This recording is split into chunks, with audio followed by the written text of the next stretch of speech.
Welcome back, Overwatch fans, to another amazing night. We have a fantastic match tonight, no question about it.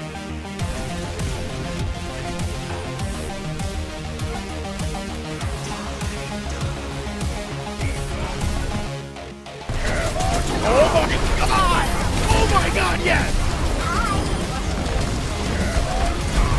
But the barrage! Make sure they can't even follow up afterwards. And Washer's down 2 in this fight thus far. Make that 3, make that 4 right now here.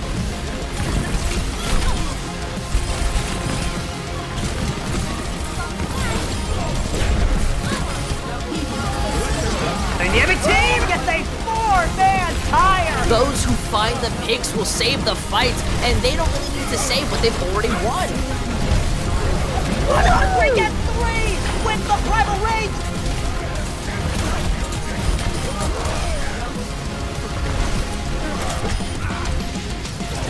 Experience Train-quility.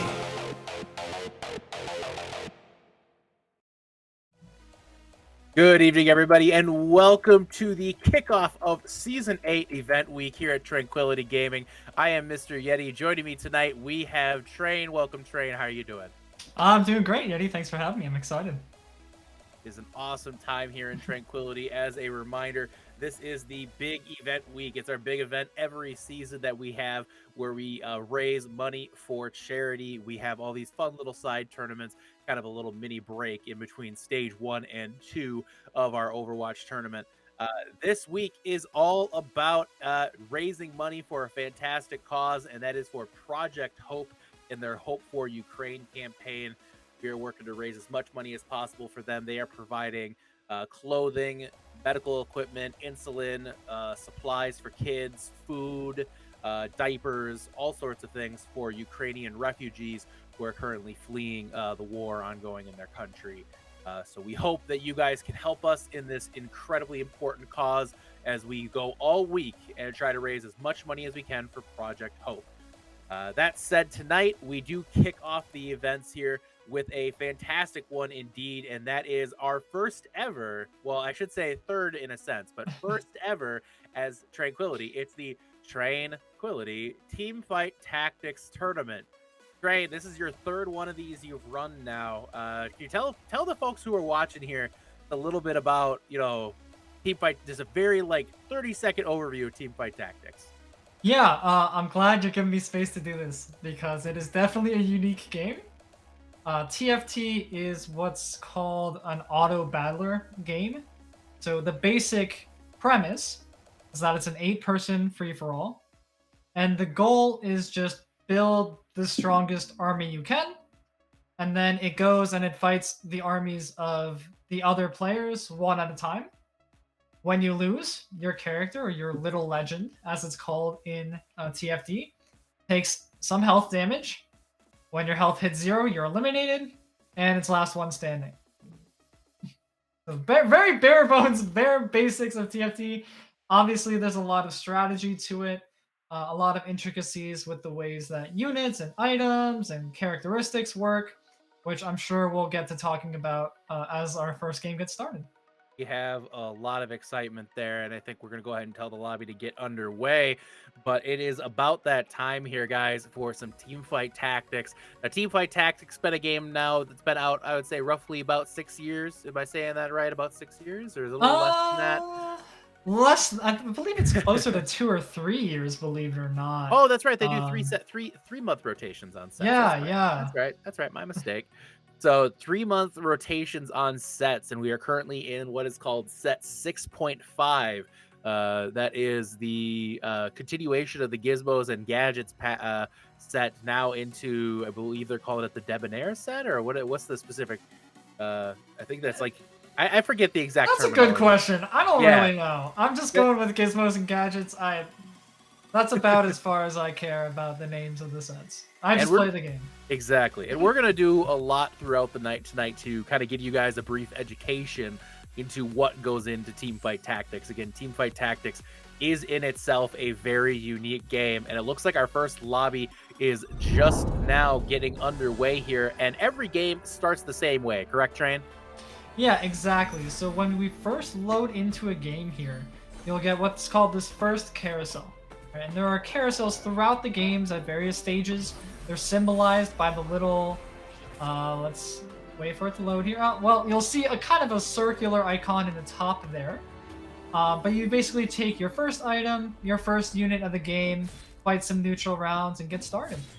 Now, just for those of you who don't know, Teamfight Tactics is a play or is a build off of the League of Legends universe, off of that universe. So that's why all these characters that you're seeing on your screen are actually characters or are heroes, pardon me, in the League of Legends or champions, I should say. Pardon me, I'm still stuck in Overwatch there. In the League of Legends universe, which is why you see Ziggs and Darius sitting on your screen right now, and Ilaoi and Kassadin sitting on the bench, as we're right now looking at following Capital. Now, in the very early game train, we've talked a lot about kind of what goes into the early steps of this, and a lot of it's just about kind of finding those early items and seeing what makes the most sense, right?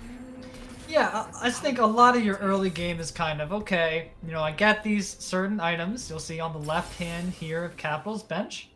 And they kind of build into certain things. But first, we've got one of the unique set mechanics. You saw a list of 3 different cards pop up there. They're called augments. The way augments work is it's essentially a small rule change for you specifically as a player. So depending on what augment you pick, you get a different buff or a different change to the way your board functions. And each one has different strengths and different weaknesses, and they kind of encourage you to take different routes toward building the strongest team possible into your early, mid, and late game. And we're seeing a perspective change now, heading over now to Apathy's stream. And it looks like we're having a little audio problem there, so we're going to swip over now to Jewish Missile and get a little bit of a viewpoint on what they're looking at here and what their early game is seeing. And like Train said, this early game is oftentimes just about kind of finding out what makes sense and what you can kind of build from your early start here in these lobbies. So you're just kind of trying to see what makes sense, what works the best for you, and what kind of hero or what kind of champions you can put on your bench and what kind of items you can put on them. And we're taking a look right now at Jewish Missile, and we take a look at his augment, and his augment picked up is an interesting one, and it kind of leads into another educational piece, I feel like, Train, and that's the Challenger Heart there. So let's talk a little bit about the traits and how they kind of play into this game. Yeah, so the specific augment that Missile picked up here is called Challenger Heart, and it makes it so that your board counts as having 1 additional challenger. Now you'll notice on the left-hand side, you've got a whole list of different characteristics like Challenger, Mercenary, Syndicate, Clockwork, and so on. When those are highlighted, you'll see Mercenary right now is 2 out of 3, which means it is not activated. Challenger is 3 out of 2, which means it is active. But those characteristics, once you hit the breakpoints, they give you the relevant buff for that tier. So Challenger here, once you hit 2 challengers, all of your challengers get some attack speed, and all the different traits kind of work like that. Right. Now, if we're taking a look here at Jewish Missile's early game here, he's looking at 3 challengers, but he does have, worth noting here, 2 of the what is known as the mercenaries, and he has a 3rd on his bench, but he doesn't appear to be going into it yet. Now, mercenaries is a kind of a fun and unique mechanic here, Train. Yeah, mercenary is one of those traits that kind of scares people a little bit. It's a little risky, but just as I said at the beginning, losing these combats loses you health, of course. And generally, you want to avoid losing health because you don't want to die at the end of the day. Right? Mercenary actually incentivizes you to lose rounds and gives you bonus loot based on the number of losses you have in a row. And then when you win a combat, it gives you all that loot and hopefully gives you enough strength to just win the rest of the game. Mm-hmm. Absolutely. So an option for Missile here, generally something I would look to go for in the early game just because, it's fun and the potential of hitting a really strong board really early is super high. But, he chooses against it here today. Chooses against it. It's high risk, high reward because it can be extremely risky to try to pull off a mercenary strat at any point. It's because again, you're risking so much in doing it. It's Train, despite having 2 on the board, decided not to go for the misfortune. Looks like they're kind of leaning in to the challenger route a little bit right now. So we'll continue to see kind of what's going on here and what we can find for different folks here. We're gonna head now over to another stream. Looks like we're gonna take a look at Lexi here, and Lexi is sitting on a start here, 3 bodyguard. Now, bodyguard is a very strong early game trait, and one that a lot of even the professionals will use early game to kind of get a leg up on the competition. Yeah, exactly. And Bodyguard is really an interesting case because the trait bonus gives each of your Bodyguard units a certain amount of armor.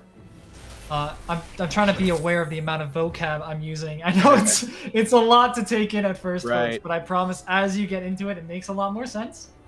But basically, it reduces the damage that your Bodyguard units take from physical sources.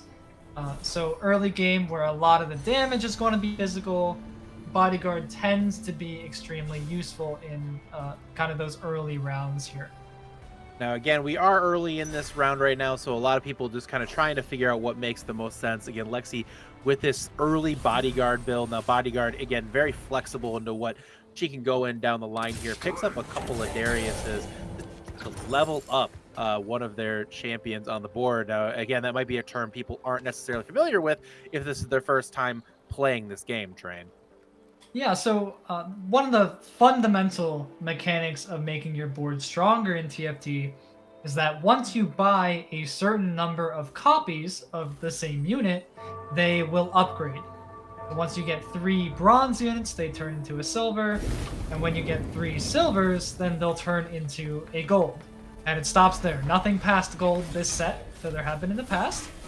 But here you see the silver Darius on the board for Lexi, currently swinging his axe at the Singed. And you'll see a bronze one on her bench there. So maybe looking to go for a gold Darius eventually, but it is definitely a long way off for now. Now, Darius is definitely a potent early game unit. Kind of falls off late like a lot of their early game units do here as well, but we'll continue to kind of follow Lexi off to a strong start, sitting at 96 health. So certainly in a strong position here early game. Wondering if maybe we could take a look at Try here, and Try off to what looks like a strong early game here with looks like he's got 3 Debonair sitting in front of him, along with like kind of scouting out right now, so we got to let him do his thing. But oh no, pardon me, he's on Chemtech Assassins. Okay, Train, we know this build and we know it well. He is forcing basically what is probably one of the most meta comps right now. Yeah, this is actually the comp that I used to climb to top 2000 NA last week. So he is looking to reroll for Twitch. Now, Twitch is a 1-cost unit, the most common and generally the weakest in the game. But you'll notice he has 2 silver copies of Twitch already, clearly on his way to a gold Twitch, which is definitely a viable strength carry for your late game as well. Yeah, so already got 6 full copies of the Twitch in. Only needs 3 more. Pardon me, 2 more. 2 more Twitches at 2.7. Very, very powerful. But items are not great there. Typically, you're looking for those high attack speed, high ability, or I'm sorry, attack damage. Right now, only a needlessly large rod, which isn't exactly something that fits the bill here, but it's still early, and you know, throw a bow on that, and you got yourself a very nice item. So we'll see what he finds off these neutral creeps as we get to this one here, and see if maybe he can turn it around a little bit. First one, not too hot. That's pretty good. That's not though. So not ideal items right now for Try, but the day is young. He's still got a long way to go. But he did fall off a little bit. He was 100 HP just a few fights ago. Now he's already fallen down to near the bottom of the leaderboard, but it's still early here, Train. It is, and he did find another Twitch there as well. I will say the Infinity Edge that he's making on his Twitch now is absolutely critical if you want to play Twitch carry. Basically, in TFT, there are 3 types of units.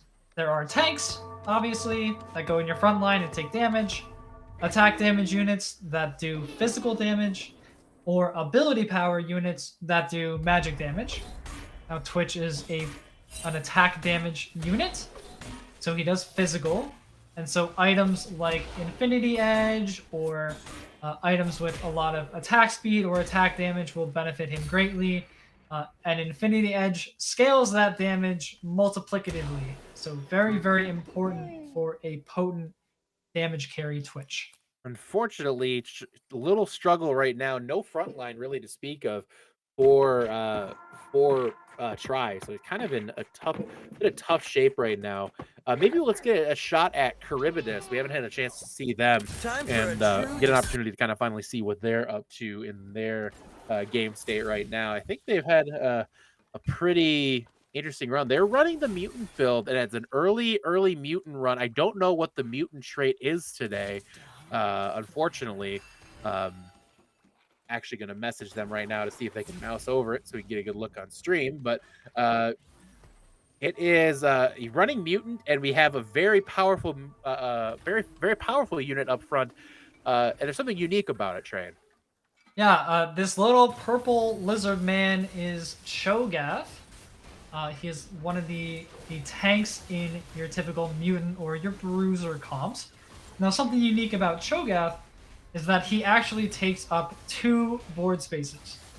Okay, so every other unit you'll see on Charybdis's board now only takes up 1, but Cho'Gath and a few other colossal units take up 2, and Cho'Gath actually gains permanent maximum health every time he kills something with his ultimate. So second augment again is a silver augment. Taking a good look here. I didn't see what he was and briefly moused over it. I don't know if you got a good look at what the mutant trait was this time around here, but he picks up Bruiser, or picks up Shrug It Off, which will regenerate 2.5% of Cho'Gath's health, or any Bruiser's health every second. So I believe every second, yeah. Extremely powerful for early game Bruisers here. Yeah, you can imagine once your Cho'Gath gets up to 8,000, 9,000 HP, 2.5% every second is quite a lot of healing. Very hard to get through with a lot of damage characters in the game. But right now, trying to find some Cho'Gaths to level into. Hasn't found any yet. And at 3-3, it can be a little bit late to kind of build up your Cho, but nonetheless, still time in the bank here for Charybdis to play with, and also plenty of health on their side as well. So again, he moused over it for about a half a second. I don't know if he thinks I missed it again. I know, I don't have GM reflexes. It looks like it's Voidborn from what I can see from how the fight's going. Looks like his mutant characters are executing enemy units once they're under 20% health. So probably one of the 2 strongest mutant variants in the game.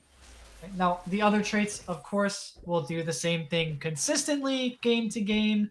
Mutant is the only trait in TFT history that actually changes every game what effect it has.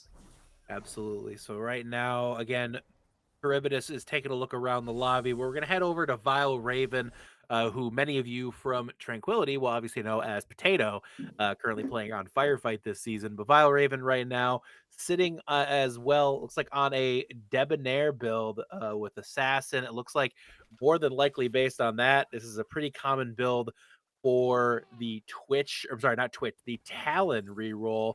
And it looks like they found a critical item for that comp just now, the Rapid Fire Cannon.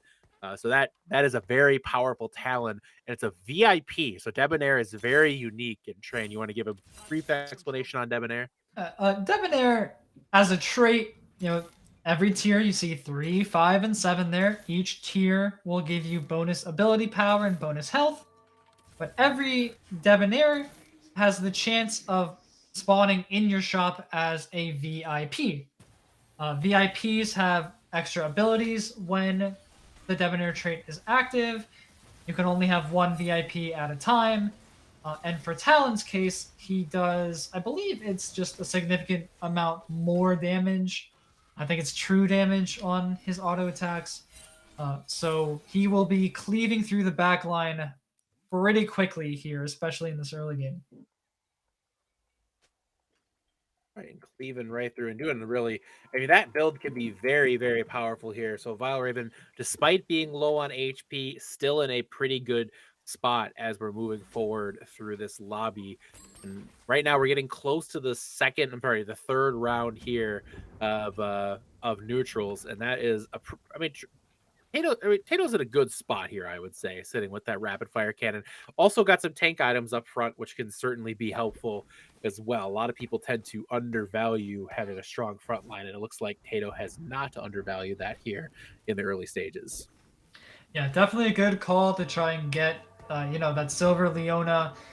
Generally, the earlier the game is, the better tanks tend to be, just because damage numbers are lower with the weaker units, so it's harder to kill tanks.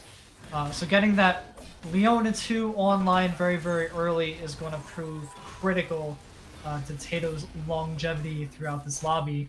I'd be curious if we could head over back to the Jewish missiles perspective. I saw a pretty interesting board there for sure. Definitely interesting. Staring at a 5 challenger, 3 Chemtech build right now. Chemtech Challenger with a focus on Tryndamere, and that, I mean, for those of us who know Jewish Missile, that makes perfect sense. But because he loves Tryndamere even in League of Legends. But in this case here, it looks like Jewish Missile is with the Challenger and Chemtech traits, which Challenger gives you a ton of attack speed, but Chemtech is extremely unique as we see them going through this neutral phase here. Chemtech is a very, very fun trait and can be very powerful in this game here, Train.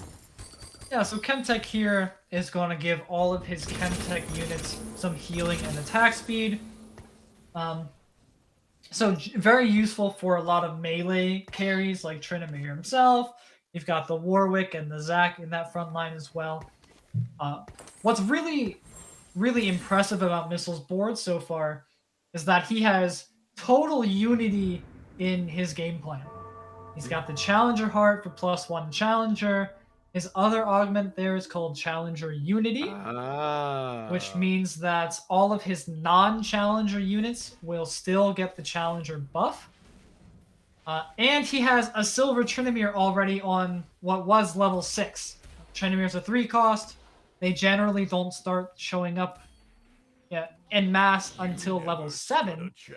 So Missile is in a very, very strong place here, and he has a pretty solid game plan. He could probably stay level 7, refresh his shop until he finds a gold Tryndamere, and then just win the game off that alone for the most part. Taking a look on the right side of your screen as you're looking at it right now, you can see the current health totals for the entire lobby. Right now, sitting on top is Charybdis, sitting at 74 health. Now, at this point in the game, you start to pay a little bit more attention to your health. Early game, you don't want to lose a bunch of it, but you can get by. You can get away with it. As we start to get to this late game phase, every fight you lose starts to hurt a heck of a lot more.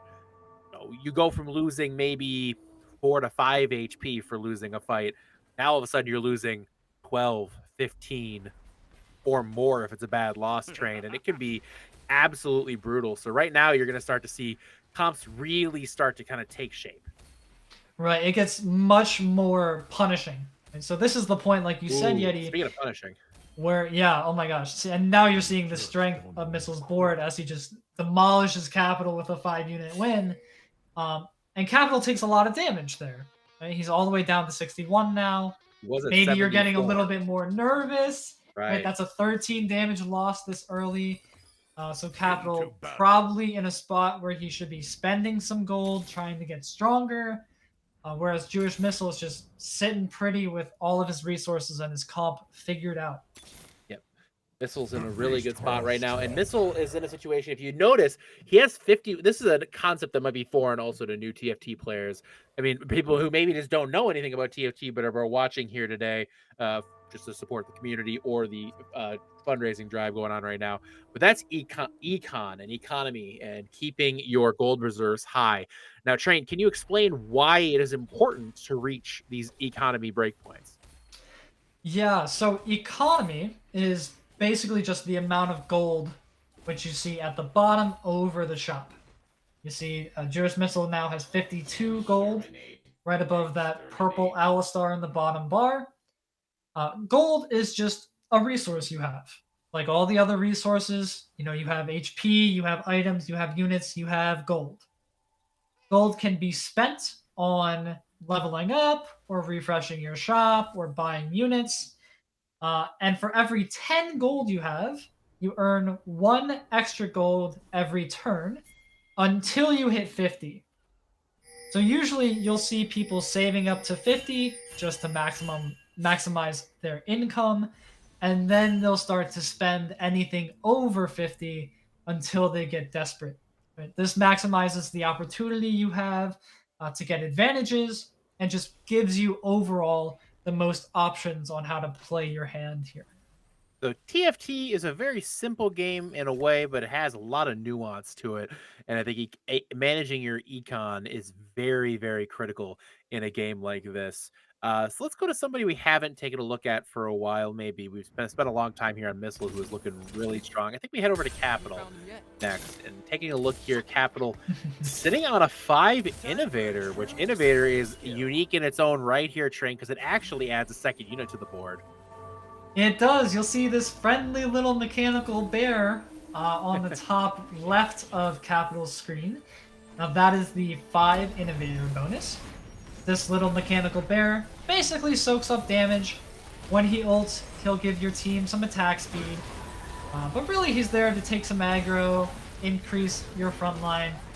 But if Capital is able to eventually find +1 Innovator somehow, then he should be able to get up to a dragon instead of a bear, which is basically a late game win con that stuns the entire enemy board and takes an unbelievable amount of damage to kill. Yes, 7 Innovator can basically win a game for you. Here we go in this third augment, the very critical one. We get gold augments this time, which are more powerful. Not unfortunately seeing the Innovator trait that they were hoping to get. They pick Sunfire board, which is going to cause an anti-healing debuff for any opponent they face, and do a little bit of true damage to their opponent. That's definitely a good, safe augment choice here, because healing can really make or break it for a lot of these a lot of carries in this game, and that's a really good augment to choose here. Yeah, I personally agree with the choice. I probably would have done something different. But if you're looking at the board, Capital doesn't have reliable anti-heal yet. The Rod on the Echo could turn into an anti-heal item because of the scrap trait, nuance. But realistically, if you're playing for first place here, then you probably take something like Binary, just because it gives you entire extra items over your other opponents. But again, not a bad choice, just a little bit too safe for my liking. Yeah, chat just made a comment here. This commentator sounds a lot like Super, and I just wanted to say, yeah, you guys, didn't you hear Super retired so he can commentate on TV to TFT? So true. But and there's another a unique trait here that I want to take a moment to mention before we head over to another person. We should probably actually, I know Apathy's sound isn't, Apathy just died. Oh goodness, Apathy out very early here. One of the higher ranked players in this lobby, out in 8th. That is a tough pill to swallow for sure. Let's describe really quick. So you see a unique trait on this board here, and that is that spotlight there that is sitting over the Irelia in Capital's board here. And can you tell a little bit about what that spotlight is? Yeah, so on the left-hand side, you have this list of traits. The second one from the top is Socialite. You'll see from the numbers, it's a 1, 2, 3, 5 trait. Basically what Socialite does is a Socialite unit will summon the Spotlight, which this Aurelia is on, that little blue hex. And for every Socialite you have, 1, 2, 3, or 5, it gives a little bonus. So 1 is 15% damage, 2 is 15% damage and some mana. 3 is some lifesteal on top of that. And then 5 is double everything. So this Aurelia doing 15% extra damage, gaining a lot more mana with some lifesteal on top of the Bloodthirster. It is a very, very popular comp and definitely one of the most powerful that's out there in the current meta. We head over now to Lexi really quick here. Lexi at 13 hit points, more than likely in their, unfortunately, their death throes here as their Cho'Gath falls. We see them, just barely go down here. So they'll go down in 7th place this round. So let's go back over to Try here then. And Try right now is scouting out a little bit, but sitting again very firmly on a Twitch reroll comp. Now, Twitch reroll did get nerfed, but it's still quite good, and he's sitting right now in 4th place. Now, in this tournament, you get more points based on how high in your lobby you follow finish. the compass in their after heart. he finished in 8th, you'll only get 1 point, while you'll have people who finish in 2nd will get 2, 3rd is 3, 4th is, people that finish in 7th get 2, 6th is 3, 5th is 4, and then once you hit up to 4th, you get, I believe, is it 6 or 7? I'm trying. 6. Yeah, you'll get 1 extra point for the higher qualification, and then 1 point for top 4, which is just the way the ladder works as well. Because if exactly. If you're in the ladder, if you play competitive in TFT, if you finish in the top half, you gain LP. If you finish in the bottom half, you lose LP. Crazy how that works. But yeah, so you kind of want to finish in top 4 to guarantee yourself a lot of points. But Apathy right now put himself in tough spot here to qualify for the remainder of the tournament. Again, tonight we'll play 3 rounds of qualification and then a final single round in this tournament as well. So you want to rack up as many points as you can in these first 3 rounds so you can qualify for that final lobby. Apathy and Lexi now not on their best start. But we're taking a look now at Shry with this Twitch reroll. Got a 3-star Twitch and a 3-star Warwick denoted by the gold color there on their icons. And that Twitch is just doing a lot right now. Pumping out the damage, yeah. And this is what I love about this comp.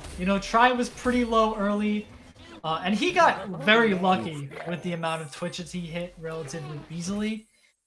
So definitely a high risk, high reward comp. But now you're seeing once he hits those 3-star, those gold 1-cost units, the power really increases, and now he is likely one of the stronger boards in the lobby. Absolutely. Try is in a very, very good spot right now. And we saw that this next carousel, we start to see completed items on this one. And Try went for the static shiv, which will do some AoE, shoot out an AoE lightning bolt for every 3rd attack. So very, very potent. And it's a good one to put on your Warwick, because your Warwick loves attack speed. The stage is something I noticed about Try's board is actually it is very suboptimal. So you'll notice that Try's 2nd augment is something that's called backfoot. Sure. Lightning strike inside the hex. That means all of Try's units that are placed in the back 2 rows of hexes will gain extra attack speed. Now what he could do is put all of his units in the back 2 rows. Okay? Your tanks will still get the aggro instead of your assassins, and you'll just have extra attack speed. It's just extra value that Try is missing out on. That could have been the difference in that fight. That could have been, but if you look at how powerful Potato is right now, it was Potato on Vile Raven. Could we go over and take a look at that? Because that was kind of a whooping that he just put on Try there. Oh no. And if you take a look at Tato's board, Tato is sitting on, that's a 3-star Talon there, and that's tough to deal with. Yeah, he hit the 3-star VIP Talon. So he's got the rapid fire cannon for attack speed, the infinity edge for damage. All the way on the left on the Talon is the Hextech Gunblade for healing. Oh, goodness. So that is a tanky Talon that does a whole lot of damage So makes sense why some people are struggling, though Charybdis is not having a hard time. And he got him. Just honestly, it was relatively close, but Charybdis did take him down. Vile Raven sitting now at 10 health. Jewish Missile takes 5th spot here. 8KK grabbed 6. So we are sitting now in your top 4. That's Try, Capital, Charybdis, and Potato, or Vile Raven, as you see on your screen here. Now we're to the next level 5-7, which is the start of really the true end game here at this point. You see a completed item on this neutral creep, and then at this point, any fight loss very easily could be your last. Yeah, definitely. Potato and I believe that's Try sitting in 4th place on the right-hand side are both at 10 HP. Now, realistically, at this point in the game, that is 1 life. If you're either of those players, you need to be spending all of your gold just to ensure that you don't lose this next round, because that could be the difference between finishing 3rd or 4th or 2nd or 3rd. And like Yeti said, every place is really, really important in this tournament today. If you don't want to, if you can avoid dropping any single place, it's huge for your overall here. So here we go now into the next fight, and it looks like he's up against the current leader, and that is Capital. But again, Potato's board is very strong, but Capital does have that Aurelia, who can just kind of run around and one-shot everybody. That's powerful. Oh my gosh. That unit is pretty good, it turns out. The Aurelia there just getting dash resets and killing everything. And Try goes out in 3rd with Potato in 4th here. So here starts our 1v1 for first place between Capital and Charybdis. Our 1v1 for first. Yep. Vile Raven, yeah, 4th. And we saw Try go out 3rd. Impressive there from both players. But Charybdis and Capital, for the winner, we have the Innovator, Socialite 3. This is kind of a wide variety of. This is actually a very interesting comp, because typically you would run Aurelia with like a scrap, or I guess we do have scrap here. We have 4 scrap. Typically you'd run it with actually you do have strikers. I don't understand what's happening, Trade, and how Capital managed to stumble into this, but Capital has stumbled into. Oh, but his Aurelia got eaten by the Tom Kench. That actually is huge for Charybdis, and I think it's going to result. Yeah, that's a big one. The Tom Kench is an interesting unit here, Trey, and it can definitely turn this table here. Yeah, Tom Kench's ability is that he literally just swallows the enemy unit. If he kills it, he spits out an item they were holding. If they weren't holding an item, then they'll get some gold instead. You're seeing the Kaisa 2 on Charybdis board all the way in the bottom left. Again, another 2-star 5-cost unit. And keep in mind, all of these mutants are executing enemies when they damage them below that 20% HP threshold. So very, very big deal here. Really strong comps out of both these players and relatively meta, impressively. Now it kind of comes down to perhaps maybe an RNG fight to see if... and again, the Aurelia gets eaten by the Tom Kench. You take the Tom Kench off the board for, you take the Aurelia off the board for Capital, and it gets really tough for him to win this. You see the question mark face come out after Tom Kench eats a unit from 4 hexes away. Just extremely unlucky for Capital there. I mean, basically what it comes down to is Tom Kench, will he eat the Aurelia? Because if he doesn't eat the Aurelia, Capital's board, I think, is superior, but he ate the Aurelia, and I don't know how he managed to do that, but he did. And right now, Charybdis puts the anti-heal onto his Malzahar as well. There's a lot of stuff going on right now on Charybdis's board, and Capital, unfortunately for him, is 1 fight away from the inevitability of defeat here. He's really got to just avoid that Tom Kench. Yeah, and this comes down to positioning. Right, if Charybdis puts this Tom Kench in front of the Socialite X, then he's guaranteed going to eat this Aurelia every time. But here he put it in between Aurelia and the Mechanical Bear. Tom Kench picks the wrong 50-50, and this fight looks to be going the other direction. Sometimes fight RNG is just not in your favor, and that's what we saw for Charybdis. Takes a nearly 20 health beat there. So we're down to, I mean, we're down to the last fight here, Train. There's basically no way this isn't the last fight. And taking a look at Charybdis's board, he's just kind of, I mean, at this point, you know, cards are on the table. You don't have a ton of gold to work with. You're just letting it ride. Yeah, you've got to be working on positioning here, like we said. Moving this Tahm Kench a little bit, giving him some extra stats, as is his passive, and really just hoping the fight swings on your side of the coin for this one. Exactly. And right now, we'll see what exactly goes down here as both teams are both of these teams are looking for the opportunity to finish this one off. Aurelia did not get eaten, but is taken very low. It comes down to whether or not that Aurelia can survive. They do, but it's way too late, and Charybdis will fall. And that means Capital will take this first lobby here in this team fight tactics tournament tonight. So a great job there from Capital securing the first win of the night. He'll pick up 10 points as a result, and we will be calculating those scores and getting you guys a scoreboard here after just a short break coming up in a moment. Did really quick want to remind everybody again, tonight we are raising money for Project Hope and their Hope for Ukraine campaign, which will be providing supplies, medical resources, providing insulin, diapers, clothing, things for children, all sorts of things for Ukrainian refugees who are fleeing the war over there.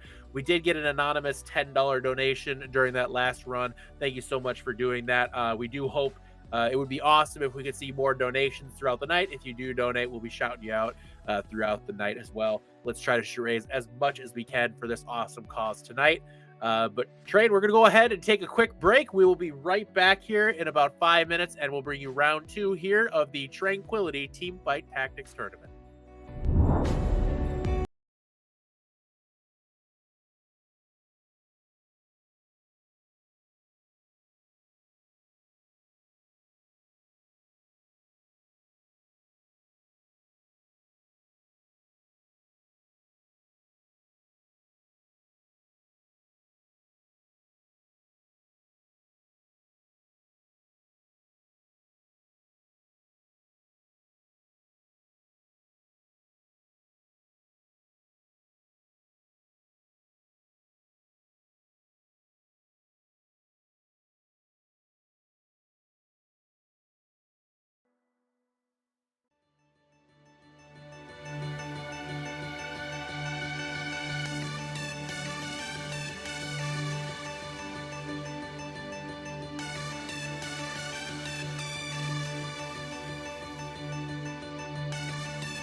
Welcome back, everybody, to the Train-quility Teamfight Tactics Tournament. I'm Mr. Yeti, and again, joined by Train. We are, again, tonight doing two things. First and foremost, we are raising money for Project Hope in their Hope for Ukraine campaign to provide supplies, medicine, insulin, so many other things to Ukrainian refugees. And we are also here to play some Teamfight Tactics in Train-quility's first ever Teamfight Tactics Tournament. Train, first round, we saw Capital take this lobby, and in the other lobby, we saw, well, in this, he goes by Schmurdaman38, but the rest of you probably know them as Polar. Train, looking at the standings here, it's still early, but Polar and Capital got to feel pretty good about their spot. Yeah, you've got to be feeling confident if you're at the top there. You know, you've only got 3 games to qualify. So first place sets you up pretty well. Whereas, you know, if you're apathy or toxic down the other end, now's the time to step your game up, right? You can't really catch up in a third game. If you use a second and a third one, then you've got a good chance. But it's time to get started here. Just waking up. All right. Speaking of time to get started, guys, let's get those donations coming in here. Want to see a few more donations come in. Please do your best. Anything you can provide is certainly appreciated. We have awesome incentives on the table for you guys to take a look at as well. So please do consider making a donation today to this awesome cause. It is our big event week. We have raised over $25,000. Pardon me, dollars. $25,000 in Train-quility since we started doing these, and we'd like to continue that effort. So every little bit counts, and we'd certainly appreciate anything that you're able to contribute here. But heading in now to our new lobby, some new faces and some old ones, and we're going to start off here taking a look at, it looks like Unchanged. Unchanged, who a lot of you will know as the coach for EU Scrimbucks.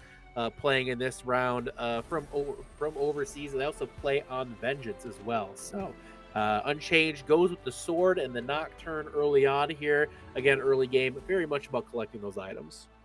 Yeah, and I'm excited that Unchanged was able to join us today, our only EU competitor in the field. So thank you to Unchanged. I believe Unchanged is EU. Yes. Yes, and just plays on NA, right? Right. They have they have the entirety of the opposite side of the Atlantic Ocean on their shoulders. So best of luck. Best of luck to you. Fingers crossed. We're cheering for you, Unchanged. Right. But early on here we get Mutant, and it's Metamorphosis, which is it's an ability that I believe that's the one that scales upward, correct? That's right. That's right. Yeah, over time. Or over death, I believe. Oh my gosh. No, isn't that the Dark Star one? I thought that was just yeah, but I think it's called Metamorphosis. I don't know. This changes every single round. It's obnoxious, you know. I've only played like 200 games of this set. I don't need to... Augments here, a couple of unique ones with Double Trouble and Backfoot. Also just Arcane Crest. They can pick up an extra Arcanist to get an Arcanist emblem and a Swain. Double Trouble is very interesting because normally you just want to play one of a certain champion on the board, but Double Trouble, it actually encourages you to play 2, which is very interesting. Right, and the reason you only want to play 1 is because that unit's traits only count once toward your synergies. So if you have 2 Swains in, you're still only getting +1 Hextech, +1 Arcanist here. Now, worth noting, there are 3 Singes in his shop right now. He could just pick up a Singe too. Are you surprised he's not doing that? I am definitely surprised. I think early game 2-star units are really the most important part of your game plan. That's where a lot of your strength is going to come from, since you don't have access to those big traits like 6, 8 Arcanists or anything like that yet. You've only got 3 units. If you can make 1 a level 2, then it's almost always a good idea to do so.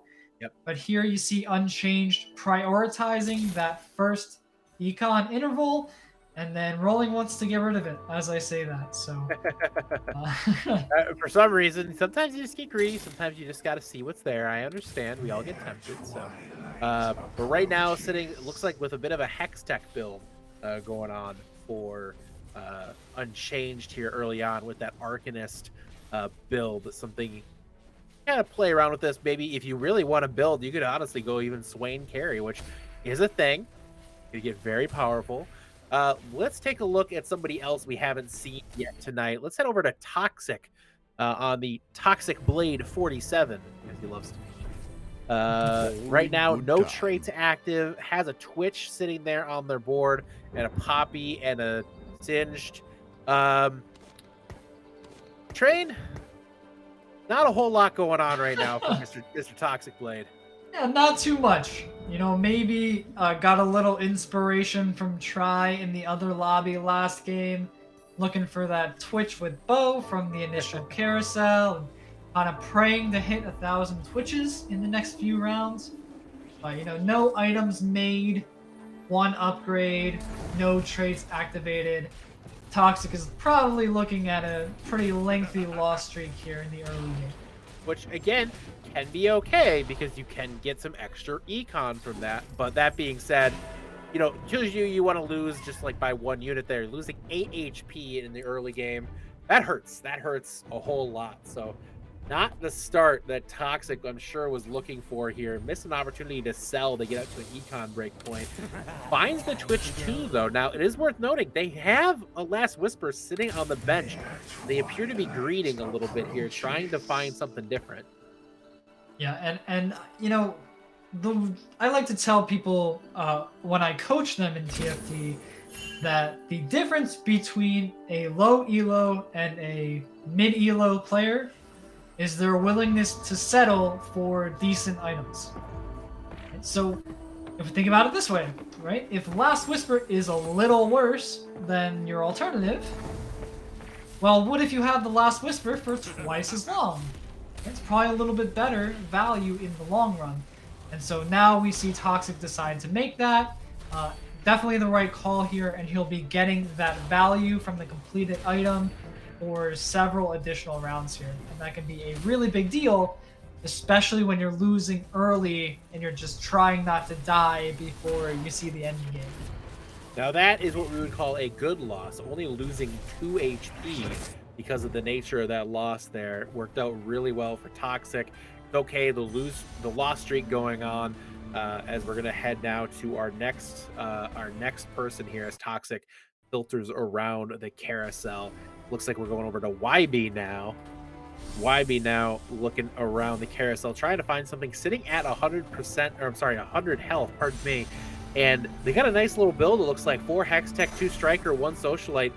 Set up pretty nicely early on here, Train. Yeah, this is a very strong early kind of board here. Right? We talked about last game how you want to prioritize tankiness in your early game. The Hextech trait gives you exactly that. And judging by items and the kind of traits that YB has, we're probably looking at like an Aurelia or Sivir carry in the late game, right, all the way down those Striker or Hextech trees. Just a very consistent build, and it's a pretty clear path from point A to point B for YB here. So YB in pretty good shape right now early on, has the Rich Get Richer trait, but not a whole lot of gold yet. Now, Rich Get Richer, you get a nice pile of gold up front, and then you get additional econ down the line if you have more gold in your bank. But it looks like YB just went for the initial gold and is maybe going to miss some late game value because it looks like they've been doing quite a bit of rerolling here. Yeah, and YB also has some expensive units. You've got a Gnar on board, which is a 3 cost, a Gnar and Lucian on bench, which are both 3 costs, so that's already 9 gold with just 1 unit on your board. So, you know, hopefully the money he makes with the win streak will offset that value a little bit here in the neutral rounds. Right. Now, some of you may notice here, if you're unfamiliar with Teamfight tactics, a lot of people who are new to the game will use basically these overlay programs that kind of help you build your comps, help you become a better player. Now, some players swear by them, some players never use them. Kind of up to you, but there's nothing wrong with it. And in fact, in some cases, Riot has even incorporated some of the UI elements from these overlays into their own game. So Riot seems to be okay with it. and there's really no rule against it. So it's not like it's playing the game for them, but it certainly does help if you're maybe unfamiliar with certain, really unfamiliar with the way that the meta can sometimes shift in this game. TFT, I often say, is a game all about information. Right? It's almost a pure strategy game, and so the more information you have to make your decisions, generally the better decisions you can make. So if you have an opportunity to get more information than your opponent has, that will almost always give you an advantage. So I was glad to see Riot make that change, make the information available to everyone. But programs out here are especially good for people who are first learning the game to make that process a little bit easier and ease the learning curve, so to speak. Exactly. Let's head, I think, now over to Basil here, which is the last new person of this lobby. Looks like Basil right now struggling early on, but it looks like they're going with a syndicate and sniper build, which kind of leans into building that Ash up early on here. And it looks like, taking a look at that board, very interesting right now. And they've slammed a bunch of items just now onto a Caitlyn, which Caitlyn typically is an AD unit, but their ultimate does a lot of magic damage. And so that ultimate right now is basically Yeah, a Caitlyn with Sniper and a Rabadon's Death Cav will almost certainly one-shot pretty much any unit in the game, despite being Bronze Caitlyn, believe it or not. So to me, this board is screaming Ahri late game. You got the Syndicates already. You got some nice AP items for your Ahri, the Syndicate Arcanist. So probably just kind of item holding the Caitlyn for now and heading slowly in that direction towards the later levels here. Seems to be the plan early on here, as Try tells Toxic in chat exactly what units to play. It's bizarre. It looks like there was some coaching going on in between matches, it seems. Very friendly game here in the Train-quility Teamfight Tactics tournament. And again, we're taking a look again at Basil sitting on this. I want to call it strange, because it is a little bit strange how the board looks right now, but it is very end game focused, trying to get to that Ahri here, kind of trying to build up that econ. Unfortunately, the econ situation doesn't look like it's been too friendly here for Basil early on. Yeah, definitely a lot of money. It looks like it went into either levels or roles here. You've got the Morgana too. That's a silver 3 cost, so that costs 9 gold, just doing 3 times 3 in my head real quick. So again, expensive board overall. It is paying its rent here. Got some pretty good wins over quality opponents. But again, if you're looking to spike your final board around a silver Ahri, you need to get up to level 7, level 8 at least before that board comes online. So it's going to be a bit of a long road for Basil here, but a pretty comfortable position in terms of board strength.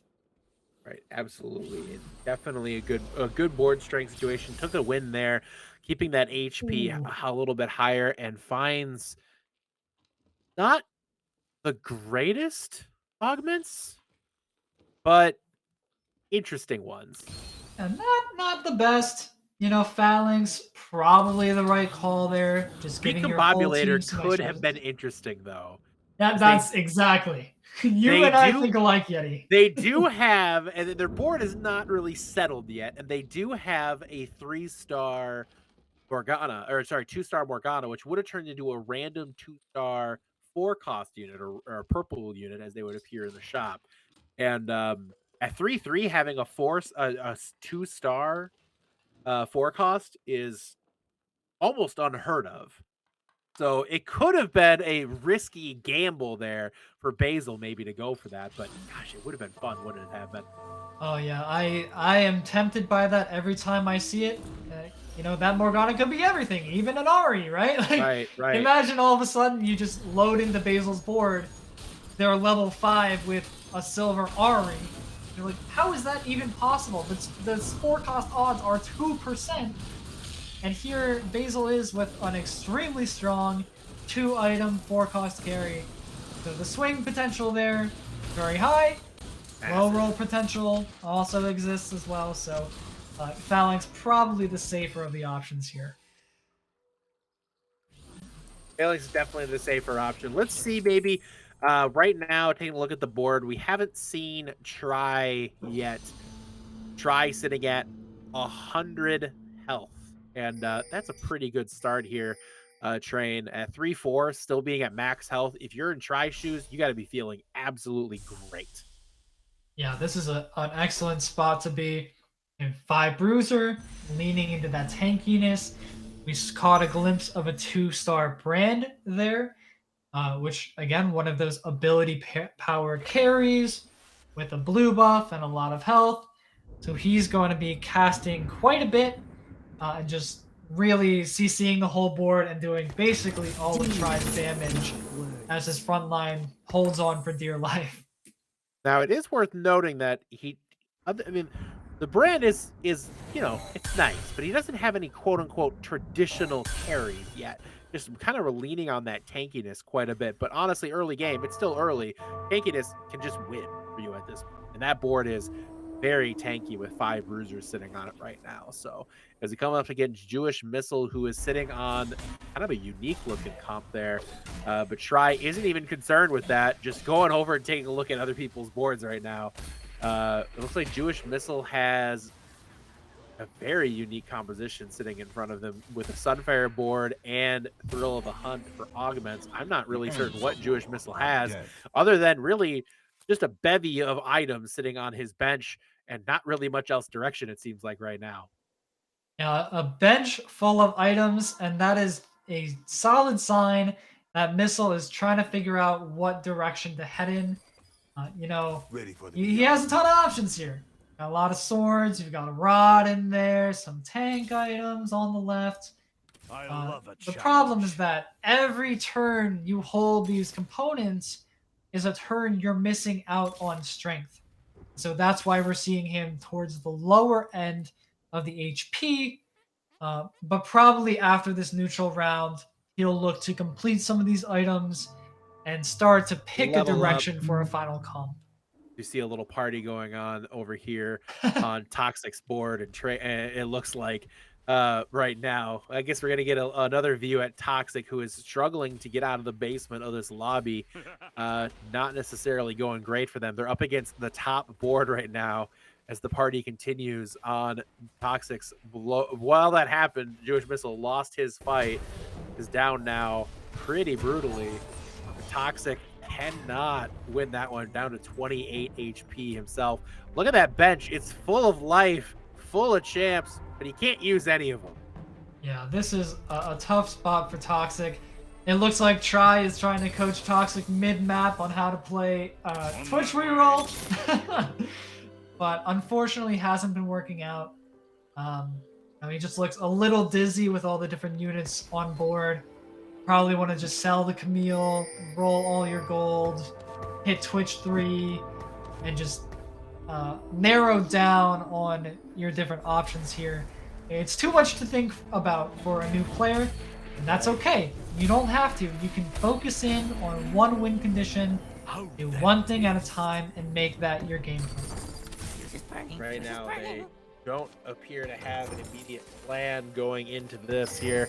Trying to figure out what the next step is. They have now, again, 7 Twitches sitting in front of them, so they're certainly not in dire straits, but they are not sitting great as Try continues to provide live coaching. Tries pinging the unit and then pinging the hex unit where Toxic should put it. This is impressive as he finds a 3-star Sin, which will give some life to them. They need to get some items on him right now. I'd like to see him put, he has, great tank items sitting there, but he's not doing it. Instead, he's putting, it looks like, oh no. That'll fix itself. That'll make the Frozen Heart nicer. He has good tank items sitting there, so it's not like he's in bad shape, and he actually just absolutely destroyed Jewish Missile there, who is really, again, struggling. It has not committed to a direction yet, and that's really hurting his chances in this round. But taking a look again at Toxic's board, he's continuing to get all that coaching right now from Try. Tried, not even worried, just took his first loss of the round at 96 health. So Try is perfectly fine. Toxic gonna put down a Sunfire Cape, and then also looks like Dragon's Claw onto their Singe. That Singe is going to be very tough to kill now. Train, this is something else here. This is wild. Yeah, this is trying to play 2 boards at once here. Follow the compass in their hearts. Some odd decisions. You know, Toxic is trying to get value out of that Keeper augment with the shield, and trying to use the Socialite, and trying to put the Seraphine in the back. It's a whole lot of different things at once. Now we have Sunfire board with Toxic and a Sunfire Cape on top of that. So kind of diminishing returns on those items. So, you know, hopefully Toxic stabilizes here once he hits a single gold unit. Looks like Fingers crossed, he's doing well for now. they do just barely hold on, beating Basil this round. Basil getting down to life support on 21 health. Who haven't we looked at yet this round here? Have we had a look at Lexi yet? I don't think we have. I don't think so. Let's go take a look at Lexi here. Let's leave Toxic to his coach and head over to Lexi. Lexi working on, it looks like, an Irelia Socialite build with a focus again on building up that Irelia carry here, and then a ton of beef behind them. And it looks like right now has 2 Aurelias sitting there trained, but all in all, not too bad a shape. Just really kind of needing some star power. Yeah, a pretty solid board, I'd say. Some awkward pieces, right? You've got 3 out of 4 bodyguard on the left-hand side. You've got 2 Aurelias, but you're level 7, so the roll odds are a little low, and your Braum, who's your main tank, is still bronze. It's definitely an uncomfortable position to be in. But if Lexi can hit something else with Trade Sector here, or level up to 8, then she will be in a much more comfortable position. We should head over to Basil right now, sitting at 7 HP. We saw them earlier on that Socialite build wasn't quite working out. That Syndicate build wasn't quite working out the way they were hoping. We get to the shop here. They'll have first choice of items, and it looks like they're going to grab the tier, assuming that'll go into a blue buff, which I'm guessing is maybe the item they were needing to finish off their setup. They had the Gunblade. They already had the Death Cap. I'm assuming they were just needing the blue buff. And if that's the case, and if they have the Ahri sitting there on the bench, which we're about to find out, Basil could be in a really good spot all of a sudden. Yeah, things can turn around pretty quickly here if Basil's able to find an Ahri. No. You'll notice that's still a Caitlyn one, unfortunately, so you've got to spend your gold here and hope you get lucky if you're Basil. Basil is not spending the gold right now. That is maybe a critical mistake. We do finally level up here. Got them in my sights. They're going to pick up an Orianna, perhaps. Throw them there. They need to find something quick. There's the Ahri. He finds it at the last possible second here. Gets the 5 Syndicate, and now the Ahri has items on it. The question is this too little too late? That is certainly possible. They desperately are going to need a win here for 1-star Ahri. They're up against Castle. A heck of a build here with this Tryndamere, with that, with really a full item build right now. So it kind of comes down to whether or not this Ahri can clutch up and win. I don't quite know if they can trade, but actually, here we go. The last one more cast of the Ahri should do it on this Tryndamere. And there it goes, and that actually could be the spell of the turnaround. Oh, what a huge cast! But here we go, and there's the final! he Not lives! quite, he lives! Oh, Basil just barely hanging on. Ooh, look at this, and a prismatic augments! Oh, Trey, this is huge, this is huge, this is huge. There's some greedy options there, and he does go for high-end shopping. The Victor, no! Oh, no, he skipped the Victor. But it's okay, the board is still okay. If they can find an Ahri here, they're going to be fine. They found one, and they have Nico's help on bench. They will so they do have a 2-star Ahri if they want to make it now. Right, but they want to. I'm assuming they want to find it natural so they can hold on to it. They got a second Ahri there, or a second Orianna there. This is high intensity Victor! pattern, second Victor. So many Victors they just passed. And they just can't find the Ari. They just can't. The question is do they Nikos here? I think you have to Nikos to get that Ori too. Or that Ari too? Am I wrong? You really have to. Yeah, surprised that they is aren't your win continuing condition. I feel like you re-roll here again. I feel like you have to get some. Oh, use just Nico, Basil. Oh no, Basil! Don't let that Nico go to waste.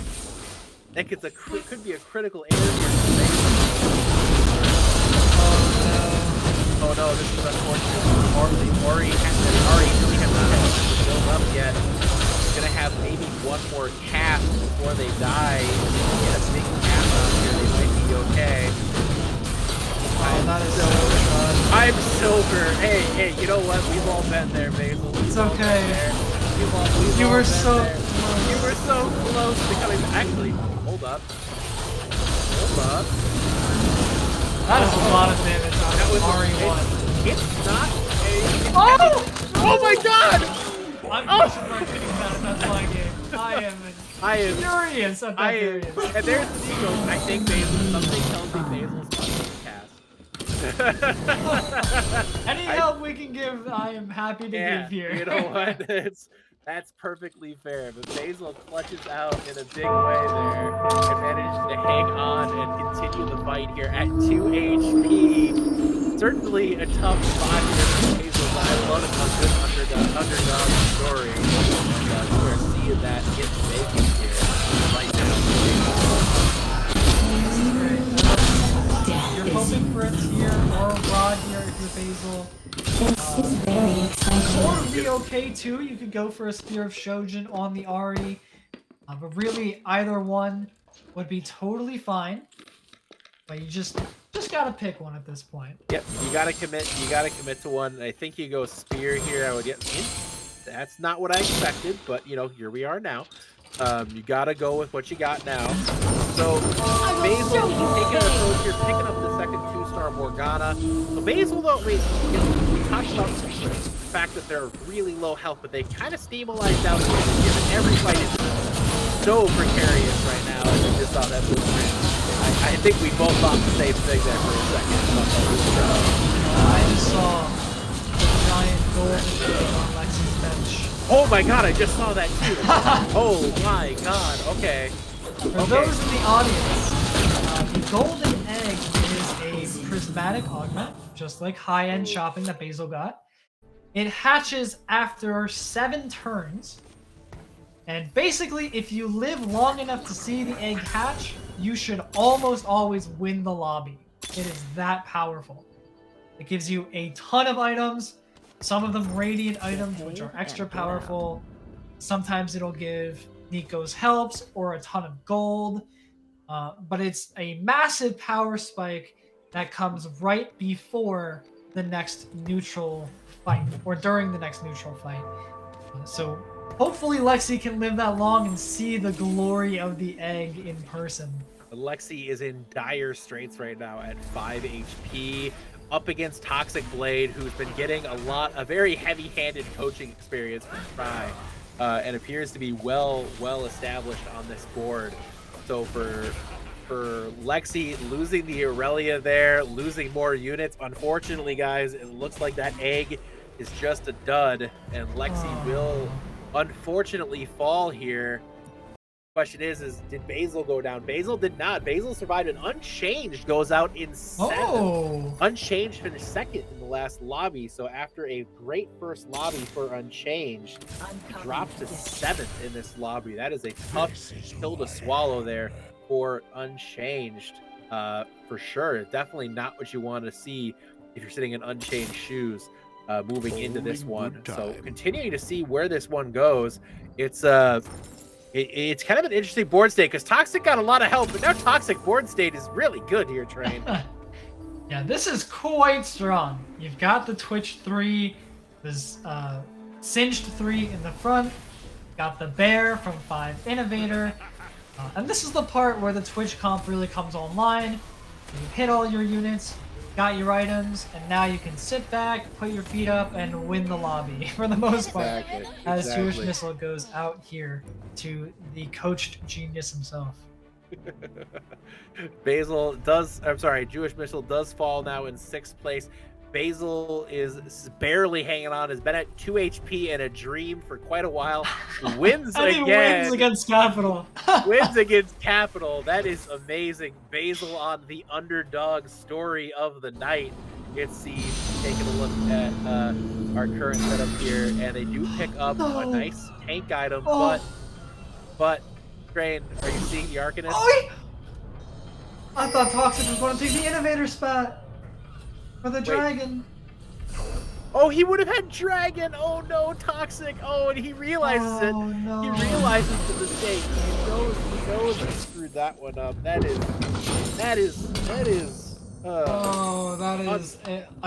That could have gone from a 3rd to a 1st here for Toxic Blade 37. Might even be a 5th at this point. Who knows how Gold Morgana comes through as well. So a good spot. That's a great looking board right now for Basil. Despite only being level 7, it is worth noting they are still only level 7, so there is not not necessarily a great situation there. Just late game, that level disparity could hurt them quite a bit, and right now they're up against here. If you have an odd number of people, somebody will play top leaders in the board state right now, but it looks like he's gonna potentially find a way to squeeze through here. If his Ari can get it. Oh, the cast bounce back. That is unfortunate here. All he has left is the Zyra. Gonna take a hit there and be finished off. Basil does fall finally in 5th place, but what a run for Basil to get out of the basement of that round. Finished 4th in the last round, 5th in this one. So they're sitting at a total of 10 points, which for what it's worth, not a bad spot to sit at right now going into our final round here shortly. So Basil doing a pretty good job early on. We're taking a look now again at Try's board. Try has that heavy bruiser build, a little chem tech bonus as well. Also got a Vi and a interesting. Oh, that's Capital's board. Pardon me. We are on Capital right now. I'm so sorry. I got that screwed up. My apologies there. Capital has Silco. Silco, very, very cool unit here, Train. Yeah, Silco is a really interesting case. Like Yeti said at the beginning of the cast today, all the units in TFT are pulled from the League of Legends game, essentially. They're models or skins with abilities that are ripped from that game and adopted slightly into this one. Silco is the first unit that was made exclusively for TFT. So you'll notice his art style looks a little bit different, but that's why he is the big 5-cost mastermind focus of set 6.5. There's a really exciting direction for the game to take at this point. Kind of found a bit of a life of its own, separate from League of Legends in a way. Very, very cool. Now we get to the Dragon neutral here at 5-7. Again, very much the end game here. Try in the pilot seat for sure right now. Toxic Blade out of the basement into Try's classroom, manages to squeak into 2nd currently, and Capital sitting at the bottom here with this Chemtech and Challengers build with that Silco. Do you think the Silco is is that strong of a unit for him in this current setup? Silco is an interesting case, right? Because his ability gives your units an attack speed boost and a massive health boost and CC immunity, but they die after 6 seconds. So sometimes you'll run into a bit of a stall fight where your Silco just kills your whole team and you lose the fight as a result. But here, you've got the Trinomir, that's a pretty risky melee carry. So, generally Silco will buy that Trinomir more time than it will cost him. But not if Twitch has anything to say about it, apparently. No, not if Twitch has anything to say about it, indeed. And Capital falls in 3rd place. The Capital has set themselves up nicely here with a 1st in the 1st round and now a 3rd in this round, sitting at a grand total of 17 points. They will be set up really nicely here, likely looking at a berth in our finals. But now again, we are looking at Try and Toxic Blade. Toxic Blade finished 8th in his first lobby. So a win here would go a long way for Toxic. Try finishing third in their first lobby. So Try, again, also very nicely positioned here. But if Toxic can pull out a W, Toxic will set himself up nicely for a potential run to the finals. So lots to play here, lots to play for here, really, for both teams in this kind of Bruiser versus Twitch reroll situation that we have going on. Yeah, this is a pretty important matchup, right? If you're a Try in this situation, a first place makes it very, very likely you'll end up in our final championship lobby of the day. A first place for Toxic means you're actually probably back into this tournament as a real competitor with a lot of opportunity. And again, you know, we're seeing this Twitch just shred through Try's team regardless of that extra bruiser health. It was a good fight for Toxic there. Toxic getting coached by Try, now returning the favor as the student has become the master, it seems. And Toxic right now starting to whittle his way through. We'll see Try just to see how he can find a way to manipulate this lobby into his favor. There are a lot of things you could do from the perspective of positioning and maybe some strong items. He does manage to find, perhaps, you know, find a Zephyr here that could really open things up quite a bit. Yeah, at this point, again, these 1v1 scenarios often come down to positioning. And if you are ever in a 1v1 competition against an assassin team, take your tanks, put them in the back, and put your damage carries in the front row. No matter how counterintuitive that may seem, the tank's goals, right, is to soak up damage from the enemy damage characters, but the assassin's job is to jump over the tanks and hit the backline. Here, you can make it so that the assassin jumps into your front line and focuses your tanks anyway, which takes away a lot of their value. But again, this Twitch is so strong, it's not even clear if that would make a difference here for Try. True. We see Try now setting up with a Silco on their Renata Glass, also on a they're also sitting on the Rek'Sai as well. Silco 2 found there for Try, so that is a nice boon to the overall strength. They made a quick swap at the very end there, so only Renata getting the boost here from Silco. But Renata is one of those champs that once they get going can be very, very powerful. We'll see if they can overcome the damage behemoth that is this Twitch. There is a lot of Renata damage going on right now, and that Silco is really pumping up the team for Try here as the Renata gets buffed here by Silco. So Renata trying to get some kills before she blows up here, and looks like the kills came through, and there it is. Wow. That's a big changeover from Try, and that's all about positioning and just a couple of small champion changes, and really just made a huge difference. Yeah, but Silco 2 coming in clutch with the CC resistance, the extra health. You'll notice if you watch that fight back that Try's Tahm Kench actually ate 3 units that fight, including the gold singed. So, you know, a lot of really smart positioning here from Try that is helping to win this fight. Now we'll see how Toxic reacts here now that Coach is not pinging for him anymore. Again, a lot of it can lean on Renata here, getting a ton of damage in, while that we do see the eat now from Tahm Kench as well. It's going to open up the board a little bit for Try, but it looks like Toxic is coming through on this one currently. The damage continues to come in from Toxic, and that's going to be just enough here to take this one and bring Try down to 3 health as we go to 6-7. Not necessarily a level we see very often, but we get to the Rift Herald. Both items right now, we saw a Ginsu's on Toxic side, and Try's looking at the Chalice. Really not great items for either team's board state right now. Actually, the Chalice could be great now that I look at it. Try's is probably a little bit better than Toxic's. The extra ability power for Tahm Kench and Renata will significantly increase their damage. And the Rage Blade for Toxic doesn't really have a good holder in his comp right now. So, very closely contested contest, and Try hits the top 10. Oh, that's massive. Probably just GG at this Yeah, point. more than likely it's over now. Wait.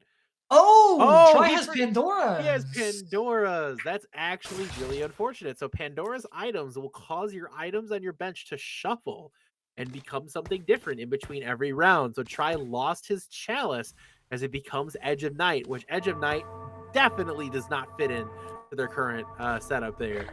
So unfortunate for Try as they stare at this Edge of Night. Just got to throw it on somebody because it is last fight regardless here. And he picks the Rek'Sai, it looks like, or he doesn't really know. He's just kind of holding on to it. Maybe the Victor would be good. Yeah. Literally anybody's going to get value from it. You got to use it eventually. Oh, he held man. off, I think, maybe a little too long to see any value. We see a cast get off from the Victor, but it doesn't look like it's going to matter. And ladies and gentlemen, the student has become the master as Toxic Blade 47 finds the win in this lobby. Train, are you surprised? Because I'm surprised. I am surprised. I don't think, we could say Coach Diff on that one. Try kind of earned himself first and second in that lobby. That's true. But definitely a good showing from Toxic. Completely turned around his first match result. So definitely looking optimistic heading into our third and final qualification round. And as a reminder, once again, today we are raising money for Project Hope in their Hope for Ukraine campaign. I hope you guys would consider making a donation today. That is a fantastic organization that is collecting donations to provide food, shelter, supplies, medical supplies, insulin, diapers, things along those lines for Ukrainian refugees who are currently fleeing the conflict in their country. We do hope that you guys would make consider any donation. Any small amount will go a very long way. So if you would please make that consideration here, we'll be shouting out your donations throughout the night. Anything you can contribute would absolutely be appreciated. However, we're going to go on a quick 5, maybe 10-minute break here as we sort through these lobbies and get your next lobbies prepped. And we'll be right back here in just a short moment.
Welcome back, everybody, to the Train-quility Teamfight Tactics Tournament. I am again Mr. Yeti, joined by Train. And again, two things tonight going on. First and foremost, we have the fundraiser for Project Hope as part of Train-quility Event Week in Season 8. Project Hope is raising money for their Hope for Ukraine campaign to provide supplies, shelter, food, and so much more for Ukrainian refugees. We definitely hope you would consider making a donation this week to this awesome cause. In addition to that, tonight we have the Teamfight Tactics Tournament, the first of its kind here in Train-quility. And Train, taking a look at these early standings after round 2, going into our final qualifying round. Very interesting. There's a lot of competition here and a lot of people still able to find a way to win their way into this final lobby here. Yeah, exactly, Yeti. And it is so amazingly close so far. And that's kind of what you get with a three-match qualifying format. We've got a pretty clear gap here between the top, I guess that's the top 5 here, all sitting above 14 points. In 6th place is someone with is a two-way tie at 11 points. And then we have a three-way tie at 8th with 10 points each. And remember, 8th place is our cutoff for our championship lobby after this one. So a lot of people vying for those top 8 spots. And everyone else who's below that is really still in the running for this final lobby. So it is coming down to the wire for a lot of these players, and the time to start performing is definitely now. Right. And taking a look again at the scores, there's basically maybe 2 people out of the running. Maybe. And even then, like, some strange math thing could happen, so you never know. So really, it's anybody's opportunity right now. You're sitting in Capital Polar Charybdis' spot. You got to feel pretty good. But we're pretty much ready to get this last lobby underway and get an opportunity to take a look at these other players so far today and trying to find a way to qualify in to this final shot here at this very first Train-quility Teamfight Tactics Finals. A lot to play for here. We're seeing a variety of compositions, but it seems to kind of fall back. That Twitch reroll seems really good. We've seen that Aurelia comp look fantastic. But a lot of things can happen based on what the mutant augment is, what prismatic augments show up. There's so many different things that can really impact how this game is played. Right, a lot of different factors. I think we're seeing a lot of the easier comps to pilot kind of thrive here, especially Twitch reroll.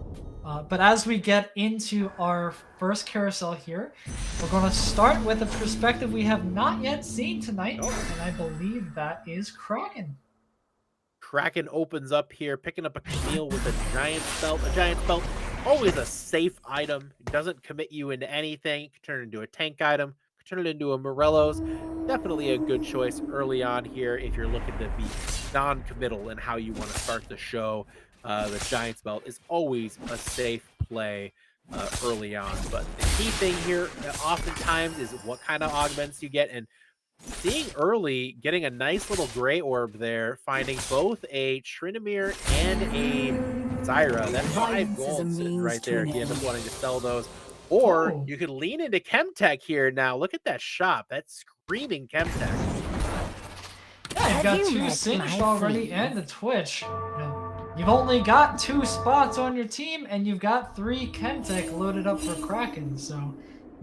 a little bit of board envy from Kraken as he scouts the... I'm a little surprised he didn't snatch up those Singes, though. He could sell the Zyra, grab the Singes, but he doesn't appear to have any immediate interest in that, so perhaps maybe a little bit of a mistake there from Kraken.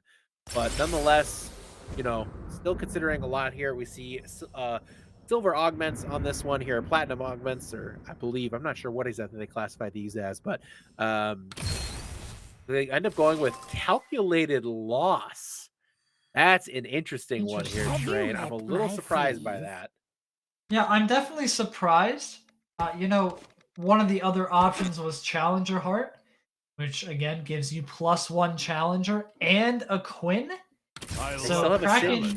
Singe still sitting there. They're not touching it, though. And a Singe still in shop. So Kraken could have gone with 4 Challenger, with having 3 Challenger on board here, could have gone 3 Chemtech already. So a few opportunities missed, but maybe not super confident given that he's planning on losing some rounds. Looks like, yes, looks like he's okay losing some rounds. The final neutral creep gives them an armor. A very tanky start, it appears, for Kraken as they start buying some Hextech champions here. It looks like they might be leaning into perhaps a Hextech build with calculated loss. Not really clear what the vision is yet. Let's maybe go take a look at somebody else we haven't seen yet. Let's take a look at Mazen here. Haven't had an opportunity to see Mazen Asian so far today, and it looks like early on they got a little bit of a scrap build going on with 3 scrap in the form of the Ezreal, the Ziggs, and Blitzcrank. So a bit of a different look early on here for Mazen, but scrap can be a very potent early unit, or a very potent early trait here, Train. Yeah, scrap has the benefit of effectively doubling your items early game as it turns components into completed items. Now, something interesting about Mazen's board here is that he opted for featherweights on that first augment. That is interesting. And featherweights buffs the movement speed and attack speed of your 1 and 2 cost units. So you're thinking about maybe Warwick or Ezreal or Twitch or Ziggs. Really, any of those carries would be viable here. So we've got the silver Ezreal online. We got the glove to scrap for him. So definitely a very comfortable start for Mazen out the gates here. Definitely looking really good early on. Probably trying to find maybe some some Singe maybe to go in there. Maybe look at Innovator or something along those lines here to kind of complement that. But really a strong start for Mazen so far on this board. Can we maybe go take a look again at another? We got some more people here. Let's go take a look at Phoenix again, making their first debut on the stream, and that stream quality, unfortunately for Phoenix, appears to be perhaps a little scuffed. Oh, there you go. It's picking up a bit. It's picking up a little bit, but working on, got to work on the menu. Very figuring important. It out. He's figuring it out how to play this game, And Phoenix, looking early on at the Hextech build. No 2-star units yet, but it just appears to be just committing themselves hard to Hextech here. Looking at their augments, they picked up Second Wind, which is a very, very good early game augment, and can kind of help you cruise through these early levels here, because after 10 seconds, is it, Train? I can't remember. I believe so. It might be 15, but I think it's 10. You get 50% of your health back. So very, very powerful early on here. But it looks like Phoenix has a plan. They want Hextech. They want strikers. Looks like that's just the route they want to go here, is just firmly in. And as I say that, they put in Corki, which very quirky choice. Gotta respect the drip. I love Corki. Yes. Even though they have strikers sitting on the bench. Yeah. Quirky. Hey, you know what? It's quirky. It's very quirky. Sometimes you just gotta love the little aeronautic yordle. Exactly. Once in a while. Exactly. Yeah. No, quirky. That's unfortunate. Not gonna work out for them this round up against Basil, who manages to deliver the finishing blow there, and a big loss there, unfortunately. Somebody has a Renata apparently on 2-3. Not sure who. He's pinging somebody here. That is the top middle board. Middle. Not 100% sure who that is right now. But we will find out soon. Somebody apparently has a 4 cost at 2-3, which is pretty early. That's yeah, very early to have that. So hopefully we'll get a good opportunity to take a look here in just a minute. I'm not 100% sure who that is, but that's a strong start here, Trey. Yeah, that is a very powerful start. It's interesting because some of these 4 costs are actually less effective the earlier on as we take a look back at it's these Capital. here. Capital's the one. Capital's the one who has the Renat. Wait, is it he? No. Huh? No, it's not. Okay, we're looking around for this Renata, Yeah, guys. We're trying to find it. Trying to find it here right now. Nothing sitting on Try's bench either. Trying Unchanged next. No one there. Surely Capital didn't sell the Renata. Yeah, that would be Oh, there it a is. stunning It was move. on. We saw it for a second there. Know whose board that was. Well, we're gonna find out in a Not second here who there. has it. But the Renata is such an early game unit here, and it honestly, in this point, is so. There it is. It's on. Is that Kraken's board? On Kraken's board, yeah. So we've already had a look at Kraken once. The Kraken finds themselves a Renata Glass early on here. You know what? That is a result of calculated loss. Really? What does calculated loss give you for those who may not know? So calculated loss gives you 2 extra gold and a free shop refresh when you lose a round. So you'll notice at the bottom above the shop, there's that little purple 2% number. Right? So 2% of all the units in Kraken's shop will be floor costs. Once you refresh enough, you'll surely see a floor cost eventually. So Kraken lost a few rounds, got some free refreshes, and found a very unlikely, but still technically possible, Renata Glass at level 5. Renata is going to give them a lot of damage, even though Renata does not synergize with their board in any way, shape, or form. We could see a pivot down the line here for Kraken, but you can't deny the power of a floor cost this early on, as Renata is going to put out a ton of damage here for Kraken.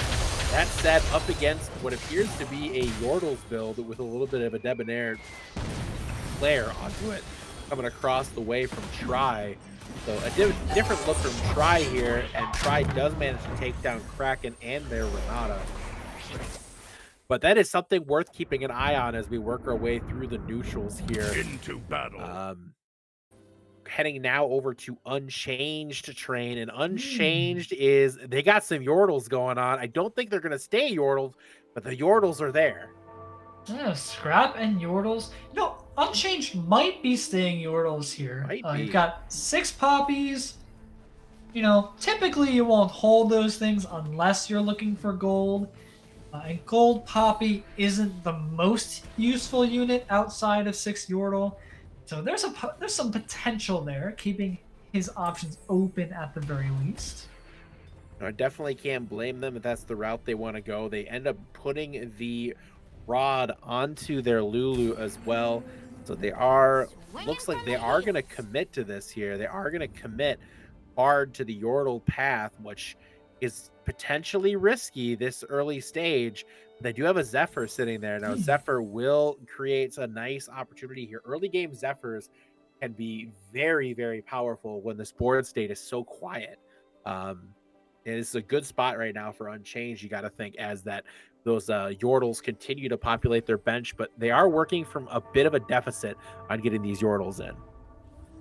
Yeah, it is definitely slow going for now, and part of that is just the lack of economy that Unchanged finds themselves with here, sitting under that 10 eco threshold.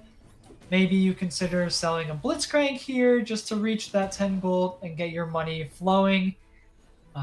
But a relatively strong board this early on, with a lot of upward potential as those Yordles spawn in round after round. The Yordles are going to continue to come in for Unchanged, looking ideally to find, I mean, he doesn't have any of the 3-cost units yet in Yordles with the Vex or the Gnar yet, which is definitely hurting the potency of the board. But they do manage to take that one and pick up the Ziggs, and they do find the Gnar, conveniently enough. Speaking of, there you go. Exactly. So Gnar now on the bench, 5 of 6 Yordles now at their disposal. Only 4 of them in play, but 5 at the disposal here, and 2 Socialite as well, as they do have Socialite Heart. That is a Ziggs that is going to put out a lot of damage right now, despite not having any items early on. 2 Socialite, very powerful for Unchanged in this early lobby. So we'll keep an eye on the Yordle run for Unchanged. Yordles is very risk and reward sometimes, and we'll see how it pans out. Can we maybe go check out? Let's go check out Basil, perhaps. We haven't had an opportunity to look at Basil yet. Or at this, and Basil. Unfortunately, we come in just in time to watch them eat some missiles there from Jewish Missile. You hate to see it. Basil is sitting at 56 hit points. Early on, we just saw this exact thing happen, and if we take a look, they have Ascension now, and they also have a Gold Augment here. Some interesting ones on this one here, Train. I'm not really sure what's the best. Is it probably Celestial? Yeah, it's a good question. It's not really clear what Basil's game plan is here. You know, the board kind of lacks some identity. And now that you have Twitch, you know, you got some back. I If you think want we're to, seeing a reroll. we could be. If so, it might be a little too late to start down that track. Already level 5, almost 6, so your odds for Twitch are kind of low. But you could go Trinomir from this spot as well. And if you were to do that, then Celestial is almost definitely the correct call there, just for some extra staying power onto your vulnerable carries. Now, we saw an interesting choice there. They did not go with the Twitch reroll, but instead they ended up putting the Ginsu's on the Warwick. So that kind of signals to me they might be thinking Chemtech as a possible line here, trying to run down a straight Chemtech path, but we will see where they end up going. With still game very early here for Basil, but they'll have to make a commitment soon as they try to work their way up through these levels and find some more champs to put on the board. They're up against Mazen, who has a very strong looking Ezreal on this board, and featherweights as well to accompany that Ezreal, and that's a tough loss for Basil. Yeah, and Mazen, believe it or not, also had a Renata on board, just like Kraken got an early Renata as well. So lots of those 4-cost Chemtechs coming across for everyone here, fortunately for them. Tough spot right now for Basil, looking to build up on this one. Picks up a armor, a chain armor here. Probably going to put that and build themselves a Guardian's a Guardian Stone Plate. It looks like more than likely for that Singed. You know, right now maybe damage would have been the route, but I think they just want to kind of stabilize out here, get some beef up front.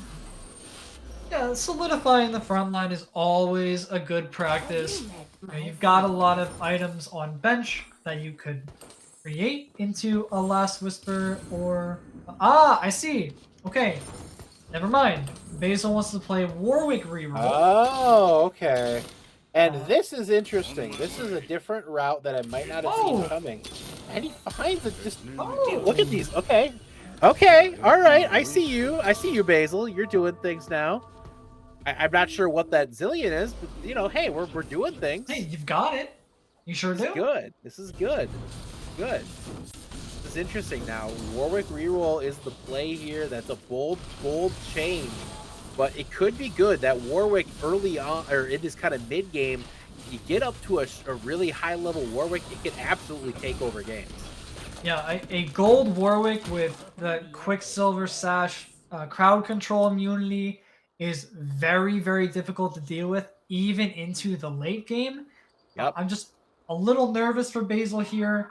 Not a lot of gold, not a lot of health, and only one Warwick so far. It's probably a little late to move in that direction, but fortune sometimes favors the bold. So fingers crossed they are able to find the units they need here. Definitely going to need to find more Warwicks, build that Warwick up, but close to 5 Chemtech as well. He's not in any immediate hurry, it looks like, and I don't necessarily blame him. With neutrals coming up here, you can kind of settle in a little bit. And as I say that, of course, he ends up buying and puts in the Zillion to pick up that clockwork buff for his Warwick here, which, you know, makes sense. That's fair. Now I can understand the 2-star Zillion. So now things are coming together and they make a little bit more sense. I'm starting to see the matrix a little bit of Basil's mind here. This is all starting to make more sense as we see the way they want to play these turns. And that's a good turn right there, getting a nice big dominant win over Kraken.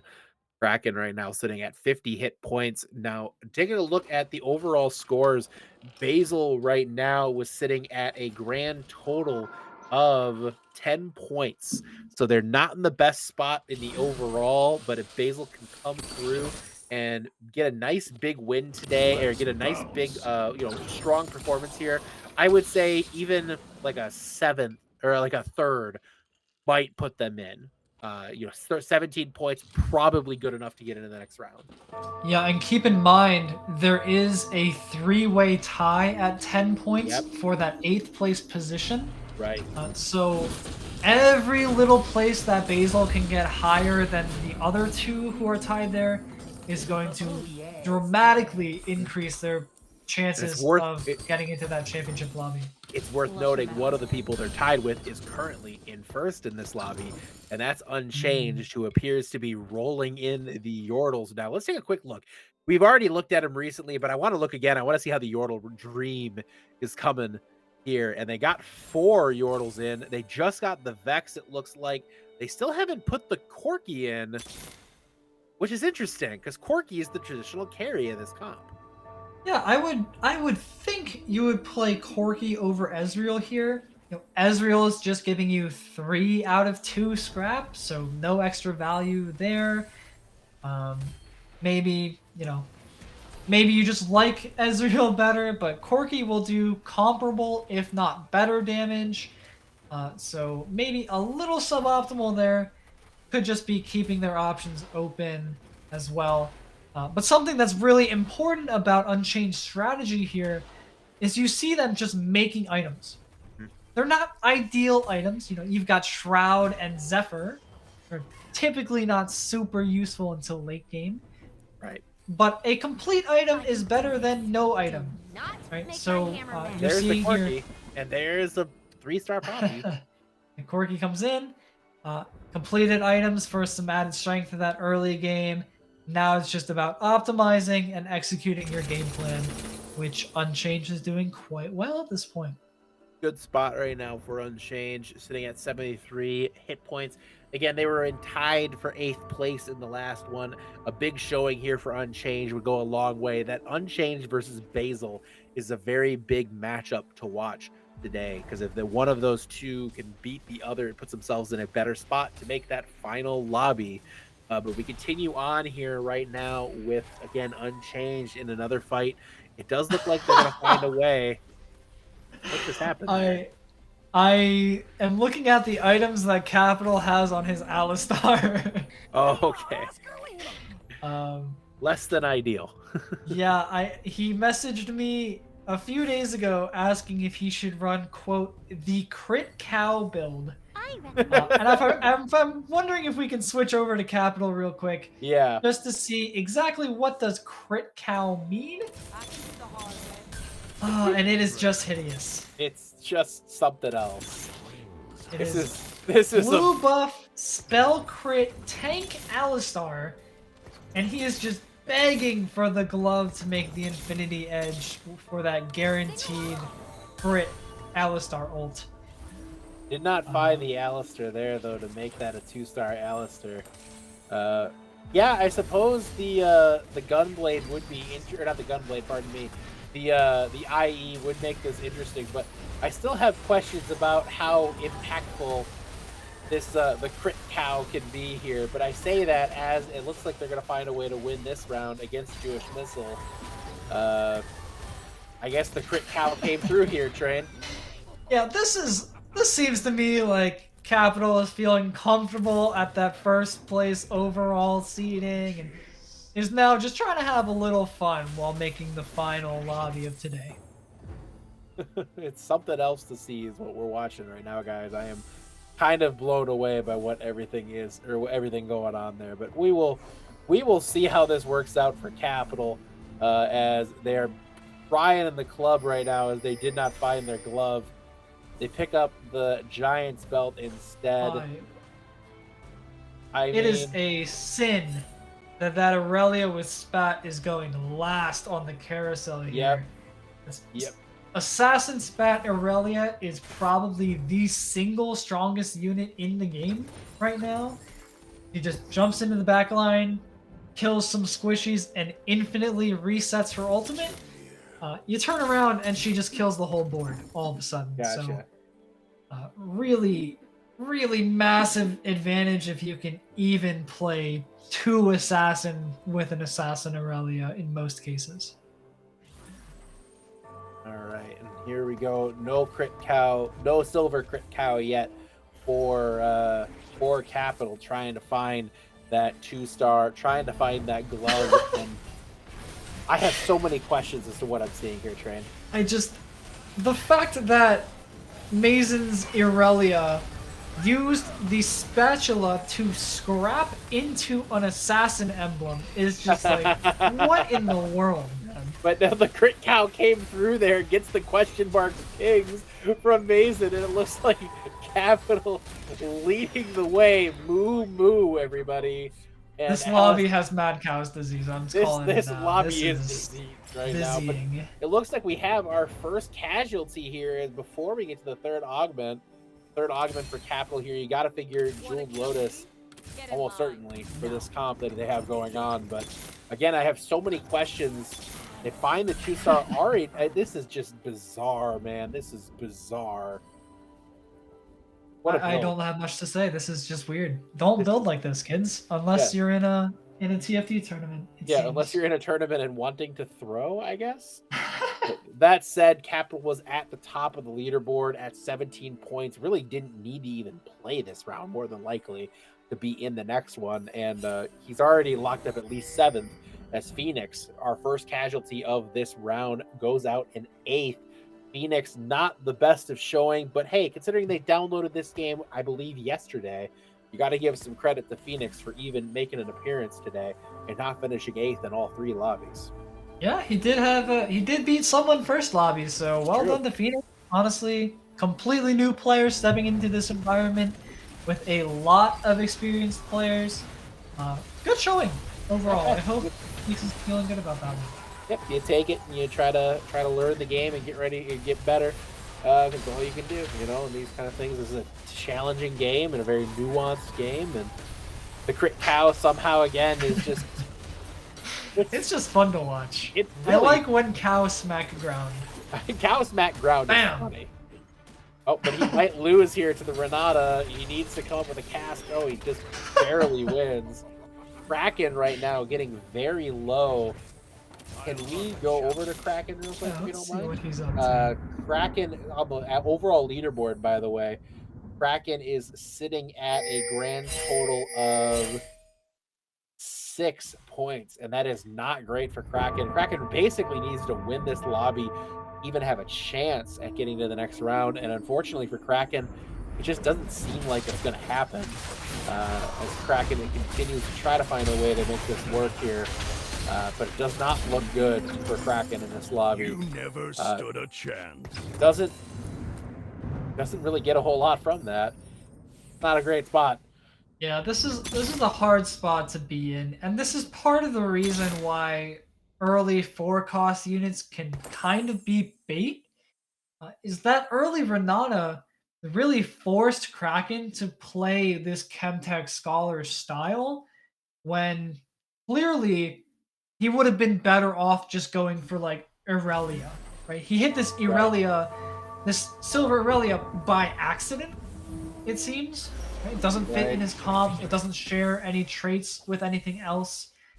And so it feels very awkward, but maybe it would have just been better to lean into what he hit on level 6, level 7, rather than what he got lucky with at level 5.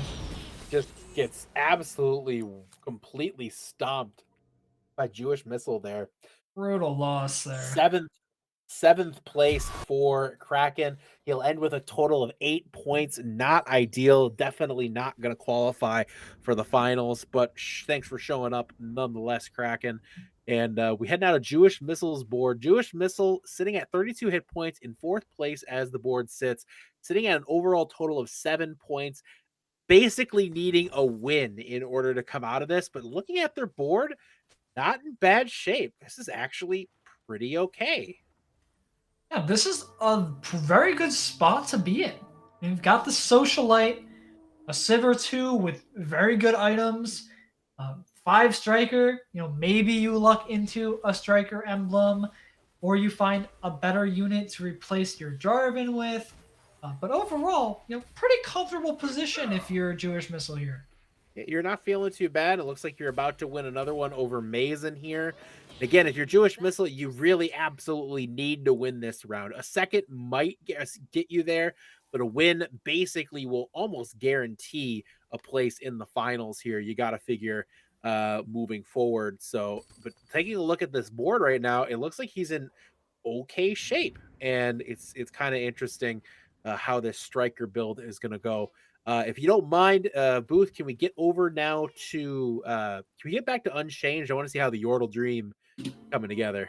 Any Vagars yet? No Vagars yet, but yeah. the Yordle Dream is coming together here slowly but surely. Yeah, I'm slowly being the key word though, unfortunately. Yeah, I'm surprised. This feels very far off. A little bit of a low roll here for Unchanged, it seems. Not nearly as many Corkis or Nars as you would expect to see out of a Yordle comp.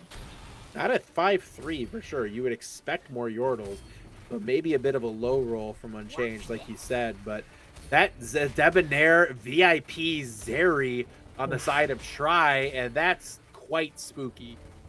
Yeah, that Zeri is doing work. Weirdly, Ginsu's Rage Blade seems like it would be good on Zeri. She attacks pretty quick. Looks like it would be pretty good.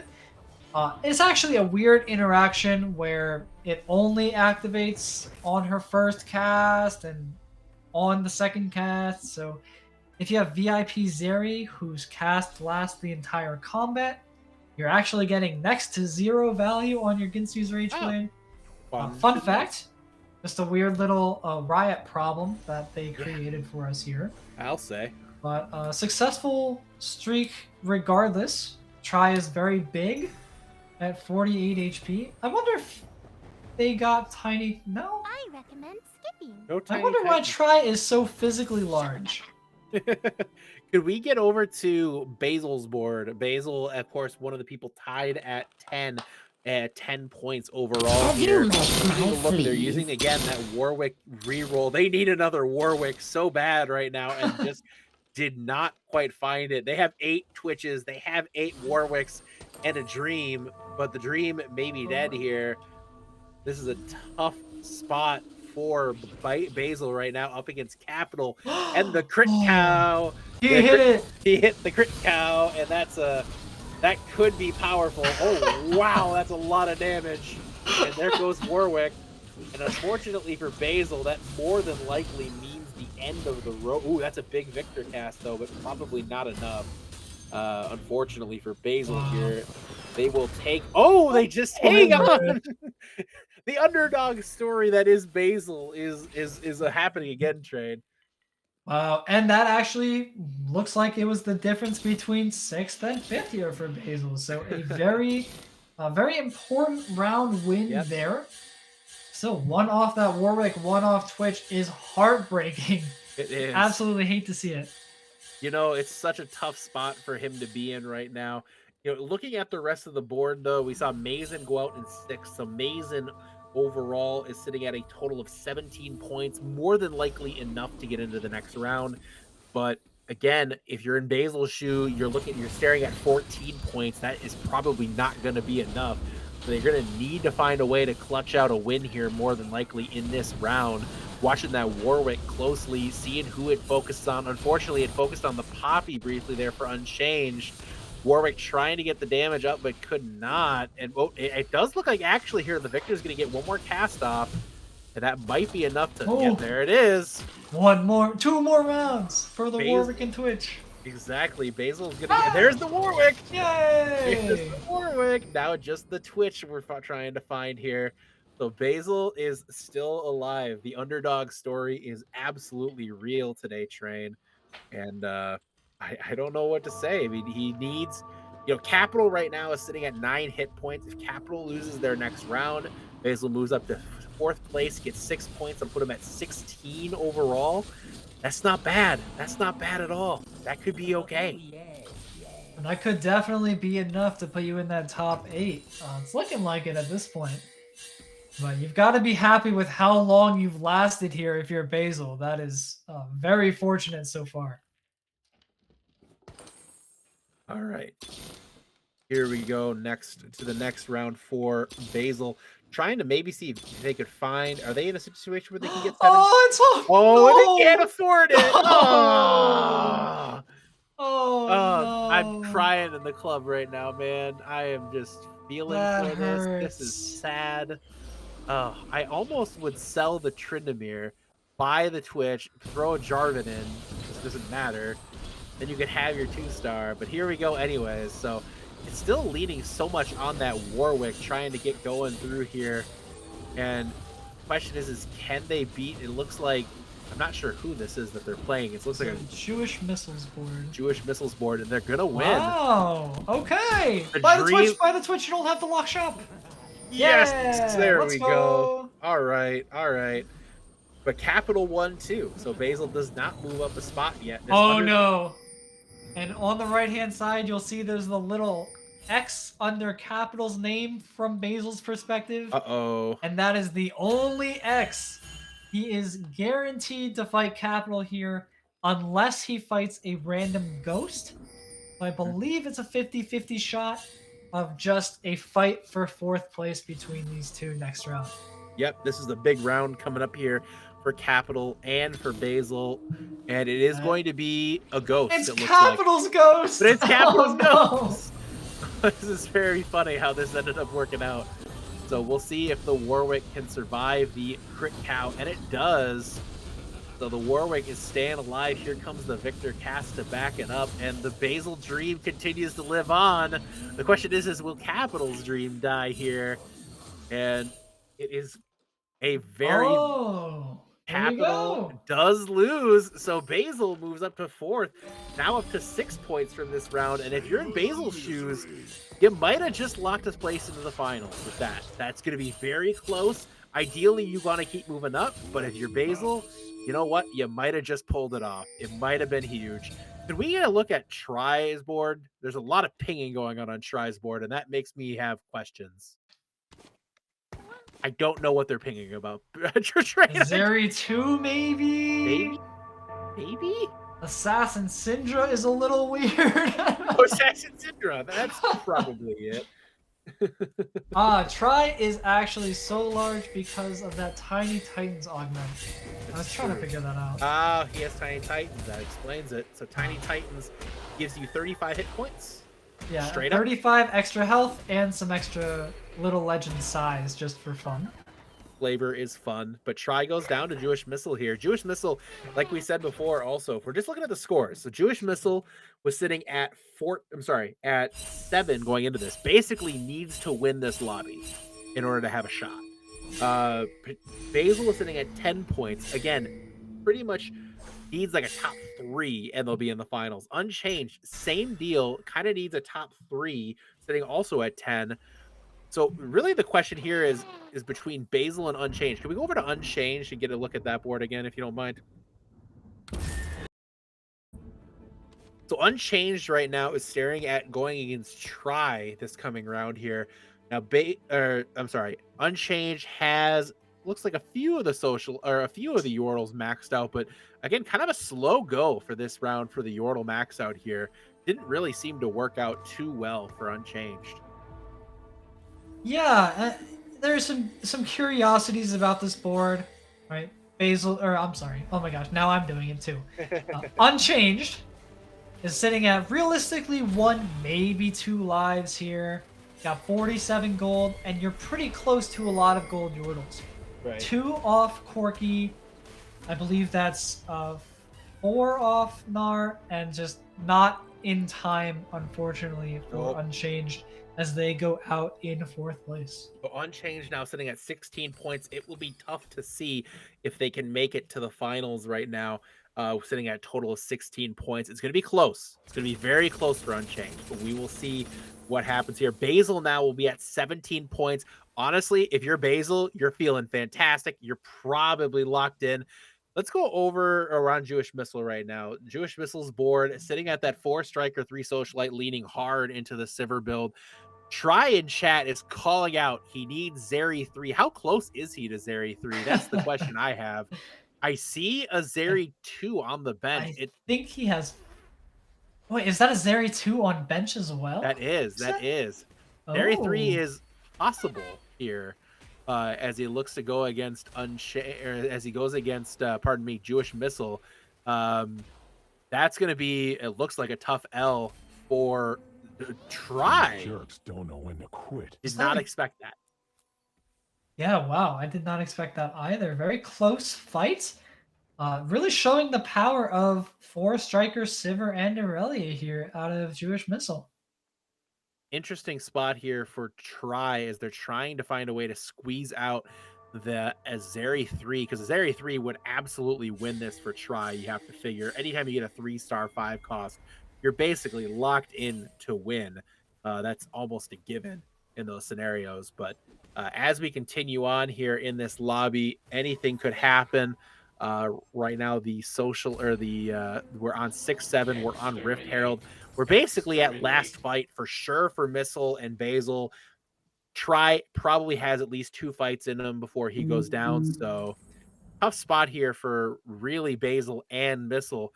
But Try desperately searching for that Zeri 3. Can we join their journey to Zeri 3 here, Booth?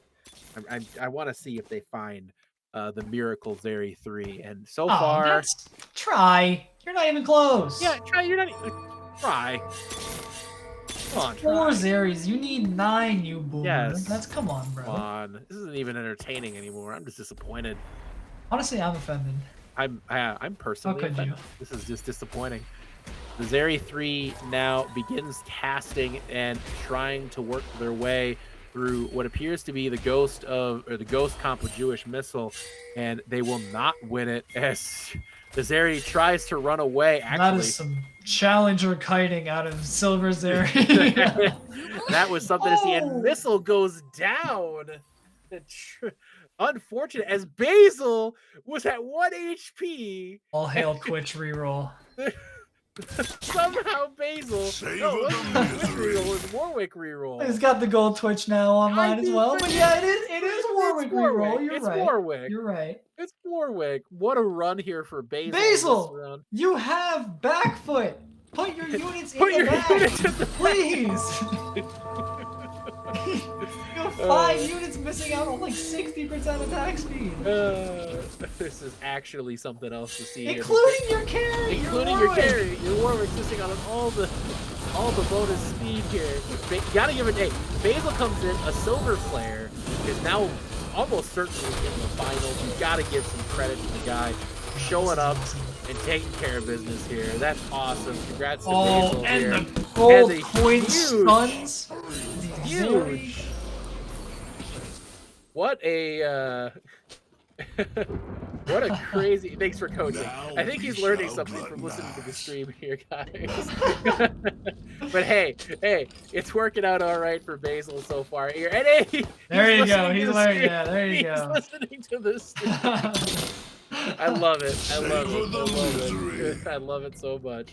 Awesome job. I forgot about that. I'm sure you did. Yes. It was your most recent augment, but I'm sure you forgot.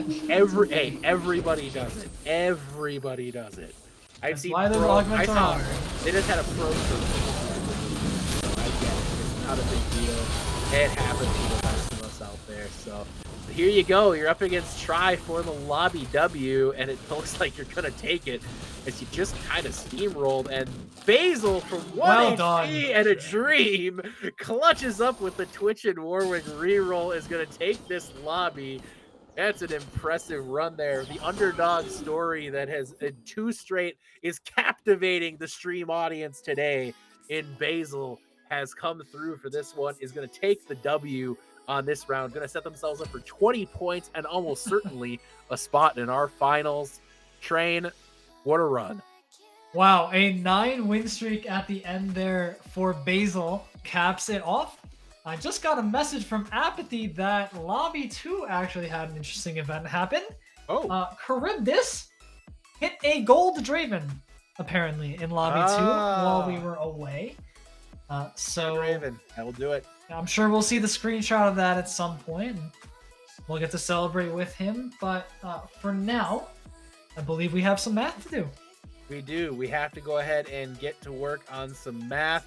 Charybdis won the other lobby, by the way, so we'll take Surprise, surprise. We'll get it sorted out, guys. Our finalists will be here shortly. Stay tuned. The finals of the Train-quility Teamfight Tactics Tournament are right around the corner.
Welcome back, everybody, to the finals here in the Train-quility Teamfight Tactics Tournament. I'm Mr. Yeti. Again, we're joined by Train tonight.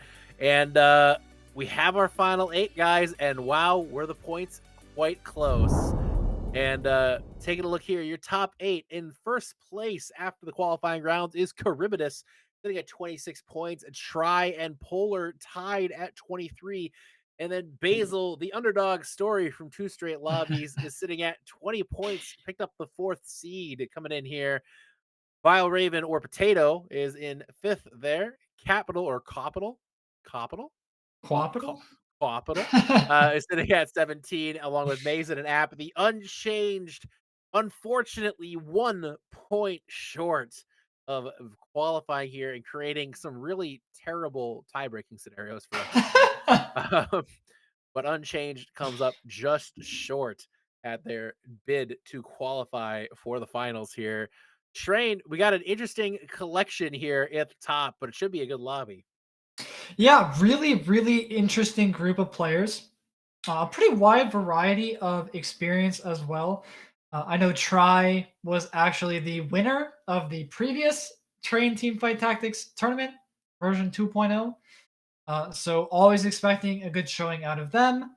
Apathy won the first one. So no surprise to see them here. Capital has been really grinding this set very intentionally in preparation for the Train-quility Teamfight Tactics tournament. But then you've got some people who I was surprised to see pulling out some awesome games like Basil and Mason here, and even Polar sitting all the way up tied for second. So really anyone's game at this point. Definitely anybody can win this one here, guys. And that's the great thing is we have 1 round to take the whole thing here and win this tournament that we are using to kick off event week this season. Again, guys, event week this season is all about Project Hope in their Hope for Ukraine campaign. They are raising money to provide supplies, food, shelter, clothing, diapers, insulin, so many things to Ukrainian refugees who are trying to leave and flee the crazy, insane war that is taking place in their country.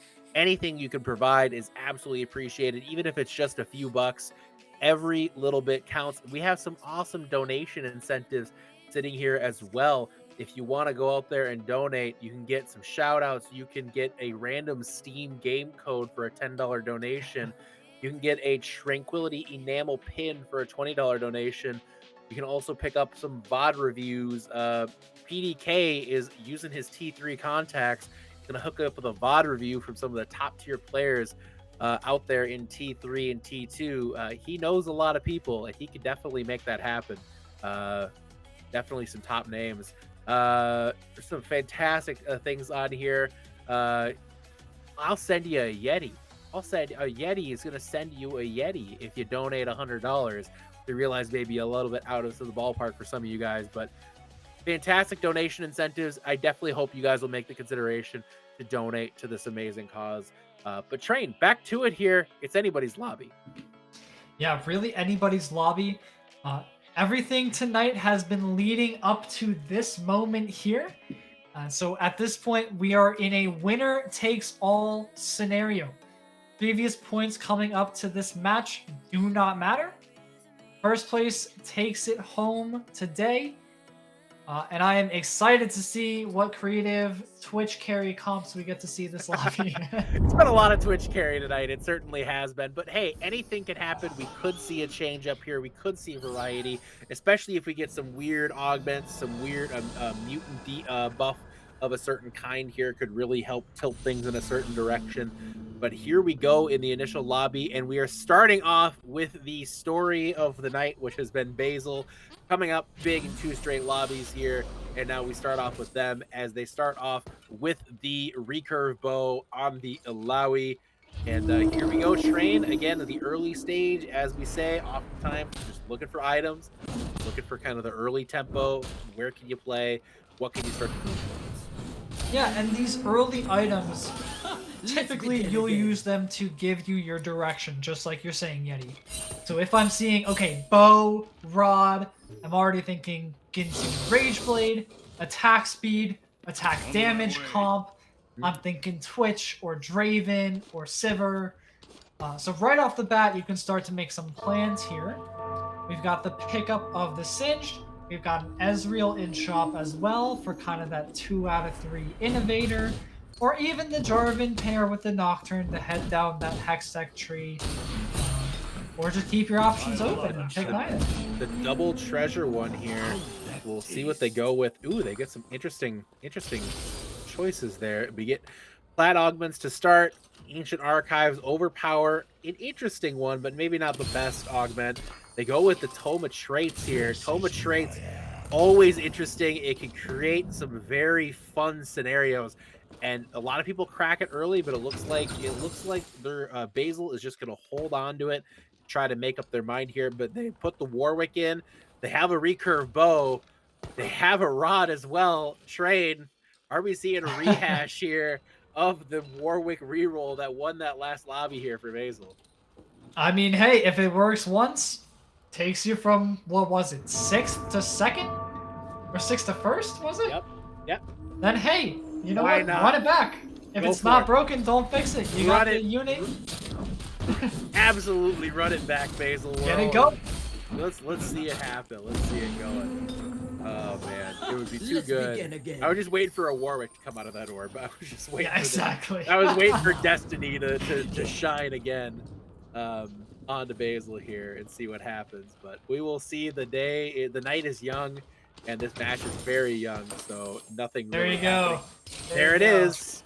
There it is. And you've even got the Camille in shop for the 2 challenger buff and replace that Lowy or something. Thinking about Already the pings start coming out. Capital is quaking in his boots. They didn't grab the Camille, worth noting yet, but we'll have to see what happens. Basil feeling really good about the situation. You got to figure. Let's go check out who haven't we seen in a long while. We haven't seen who are we going to here? We're going to Shmurda Man. We haven't seen Polar in quite a long time on stream yet. And Polar right now looks to be in the Scrap Socialite vein early on, making a win over Potato on this round. Scrap Socialite got a couple Zacks sitting on the bench as well. There's a couple Warwicks. Chemtech. I mean, he's got the Chemtech potential is real here. If he wants to flip over to Chemtech, he's got the pieces to go to that Warwick build right now. If he pops that Negatron cloak on that glove, he could easily make that play. It looks like he's straying away from it.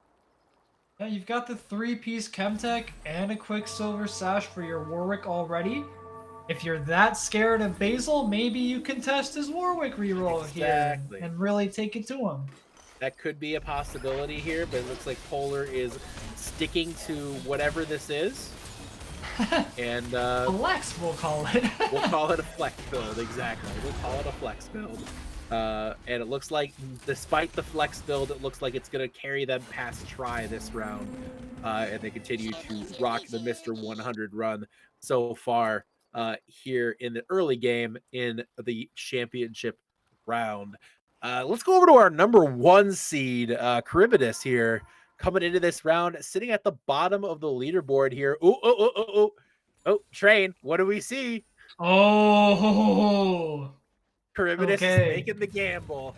Charybdis is investing into this early mercenary play. One of the first things we talked about on stream today, actually, remembering way back a few hours ago.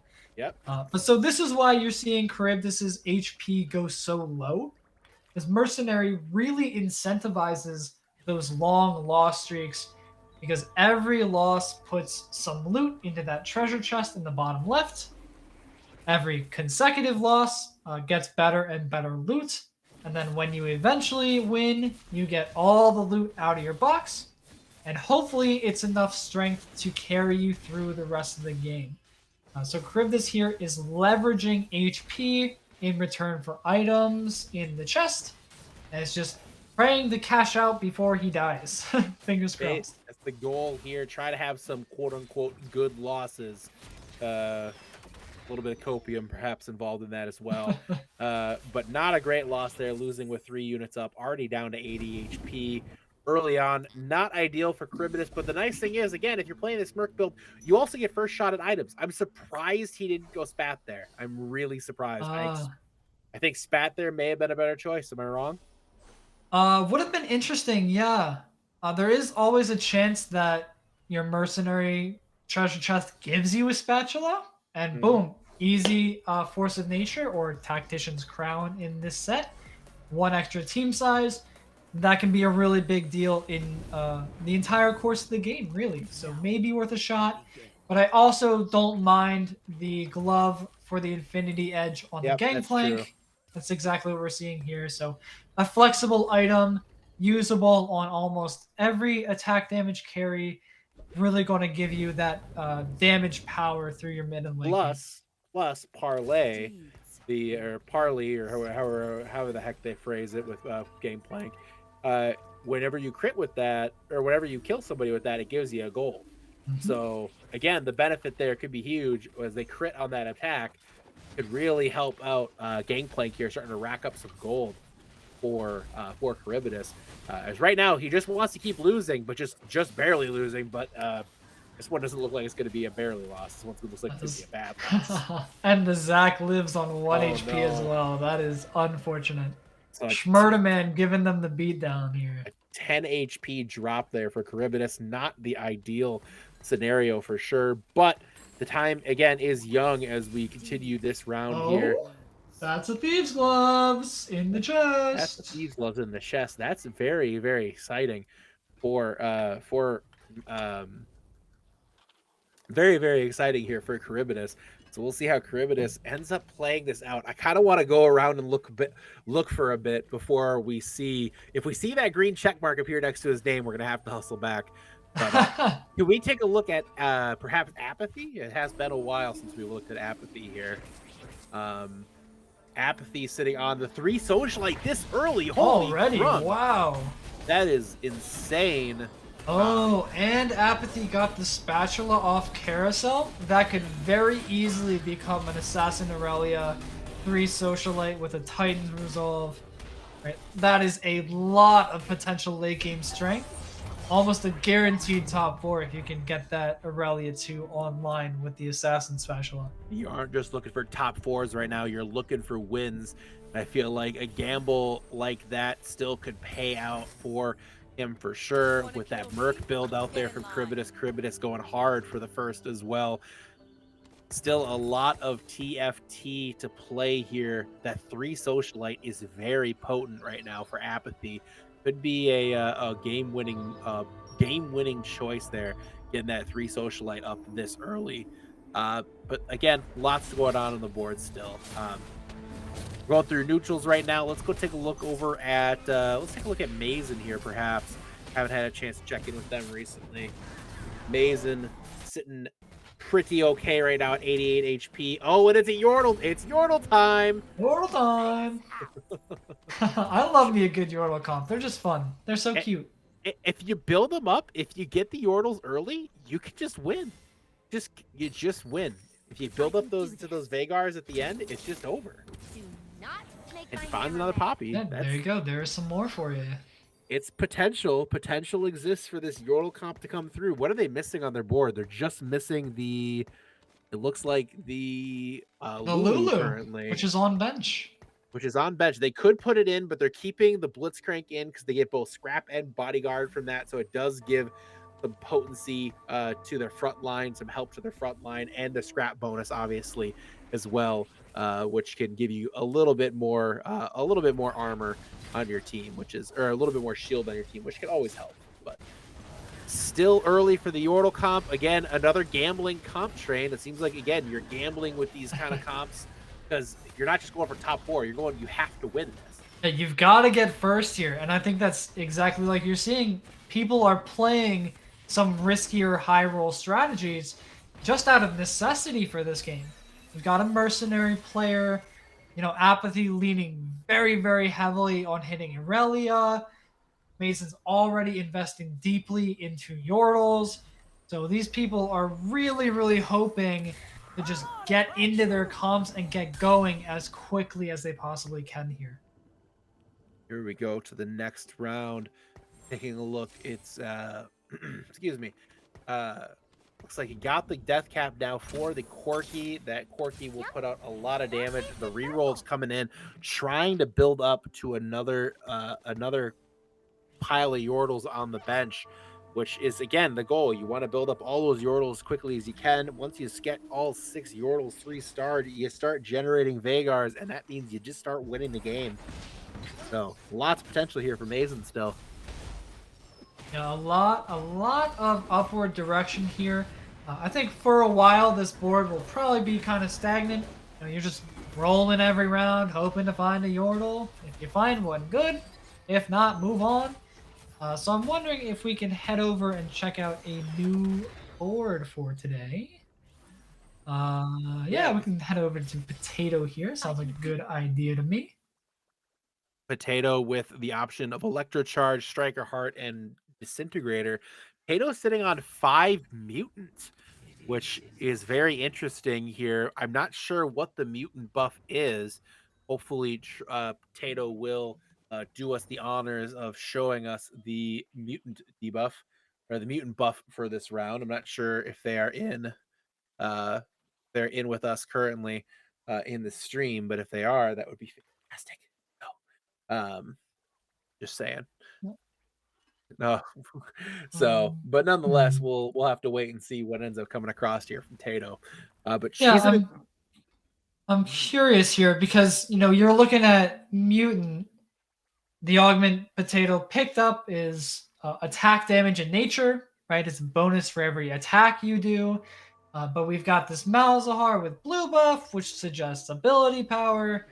So you've got some kind of contrary direction between the items and the augments here for Tato, which may make things a little bit confusing or awkward in that middle or late game as they're transitioning into a final comp.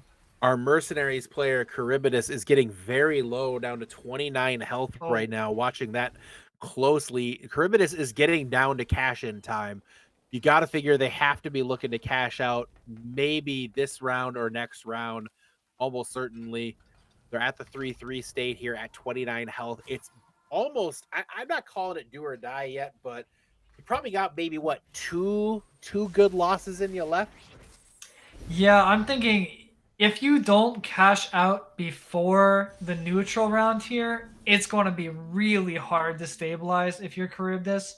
Just because not only do you need to win, but you need to make use of all the stuff you get. And that can take a lot of time.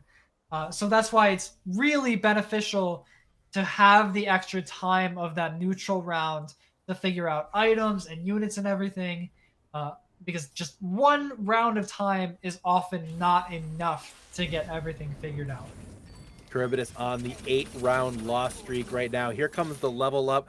They're making the push now, it appears. Here comes Morgana into play, Oriana onto the bench as well. A lot of rapid-fire APM type work going on right now, picking up the 4 costs as well. Lots of units hitting the bench, not really finding anything that they're looking for, however. The 2-star Gnar hits the battlefield as well. Continuing to try to find that, looking ideally, I got to imagine, for the 2-star Gangplank, just not seeing it hit, however, and that is unfortunate for Charybdis. He got a lucky fight here. He did, though. He's up against Schmurdaman, who is not necessarily in the strongest board state right now. But we'll see if he can clutch this one out. A tough stun there. Going to wipe out most of his, or going to put most of his team in the air. GP is down, but this still looks winnable for Charybdis. Needs to find a couple of kills here, and he does. And the cash out is here for Charybdis as Schmurdaman lets him get the cash out, and that's huge for Charybdis. And here it comes, Train. We get to see finally what it looks like when a big, and look at everybody's coming over. The crowd is watching. The crowd is watching. Here it comes, folks, and we'll see what Charybdis pulls out. He's gonna work through it slowly but surely. You got to figure, and there it is. No. That's so much gold, but not necessarily the greatest. No, not a great cash out. And part of the reason is because he picked up all of the orbs at the same time. True. Yeah. So it tries to spawn all of the units all at once. But once your bench is full, it can't spawn any units anymore. Exactly. And it Yeah. just converts them into gold. So Charybdis missed out on quite a few 4-cost units, it looked like. But regardless, you've got the gold now, you've got some units and a Nico's help to hopefully stabilize, and you have the time from the neutral round to make it all gel together. Right. Now this neutral round will be critical. Like you said, you got a Zephyr sitting there as well. Could pop the Zephyr on, try to help you stabilize here, find some nice defensive value from that perhaps. So there's definitely potential sitting on his board right now. The question is you have 3 Socialite. Now you just got to find the carry to throw in the Socialite. See another Jin hit the battlefield. He's got 2 Jins sitting on the bench. So Jin appears to be a thought that is crossing the mind of Charybdis here. See the Morgana gets sold as well. The sword hit the bench. Not 100% sure what the goal is here. Looks like maybe something with the Gnar, but looks like just kind of funneling around, trying to figure out how to make this composition work. 4 Bruiser, 2 Striker, though. So there is something happening here for him, Train. Yeah, there's a lot of potential here. You've got an Infinity Edge. Ooh, that's an interesting set of items there. Ooh, okay.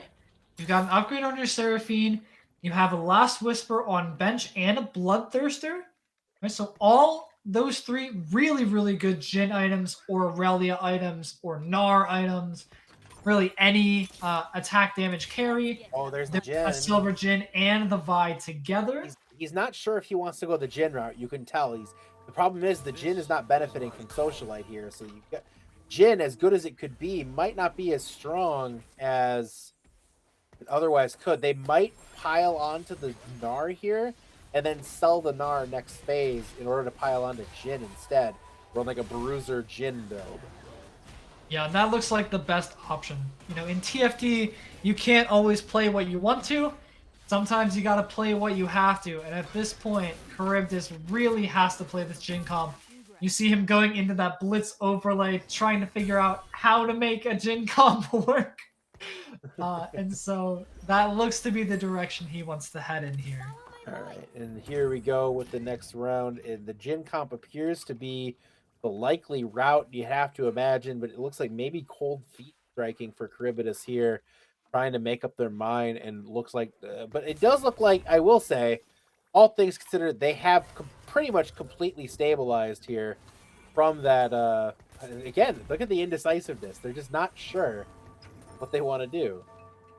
And this is why Mercenary is such a difficult opener to play. Not only do you have to balance the amount of health you're losing, but you also need to figure out what to do after that. You've got so many different options for comps to play in this game, and if you can't see the puzzle fit together, then your path forward becomes really, really challenging. And even though you cash out, you can find yourself in awkward losing positions, regardless of how well you played your loss streak.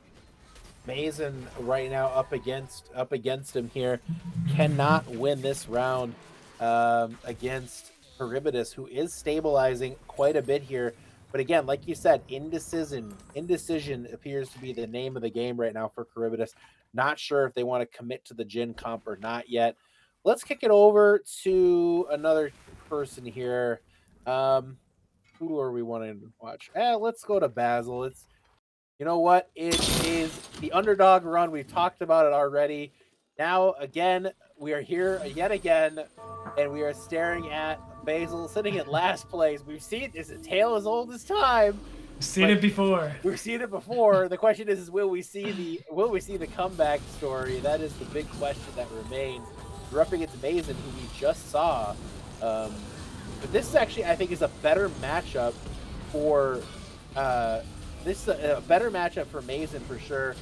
And it does look like the Warwick goes down here, but it's going to be a close one here. But I think Basil might just come up a little bit short in this one, unfortunately.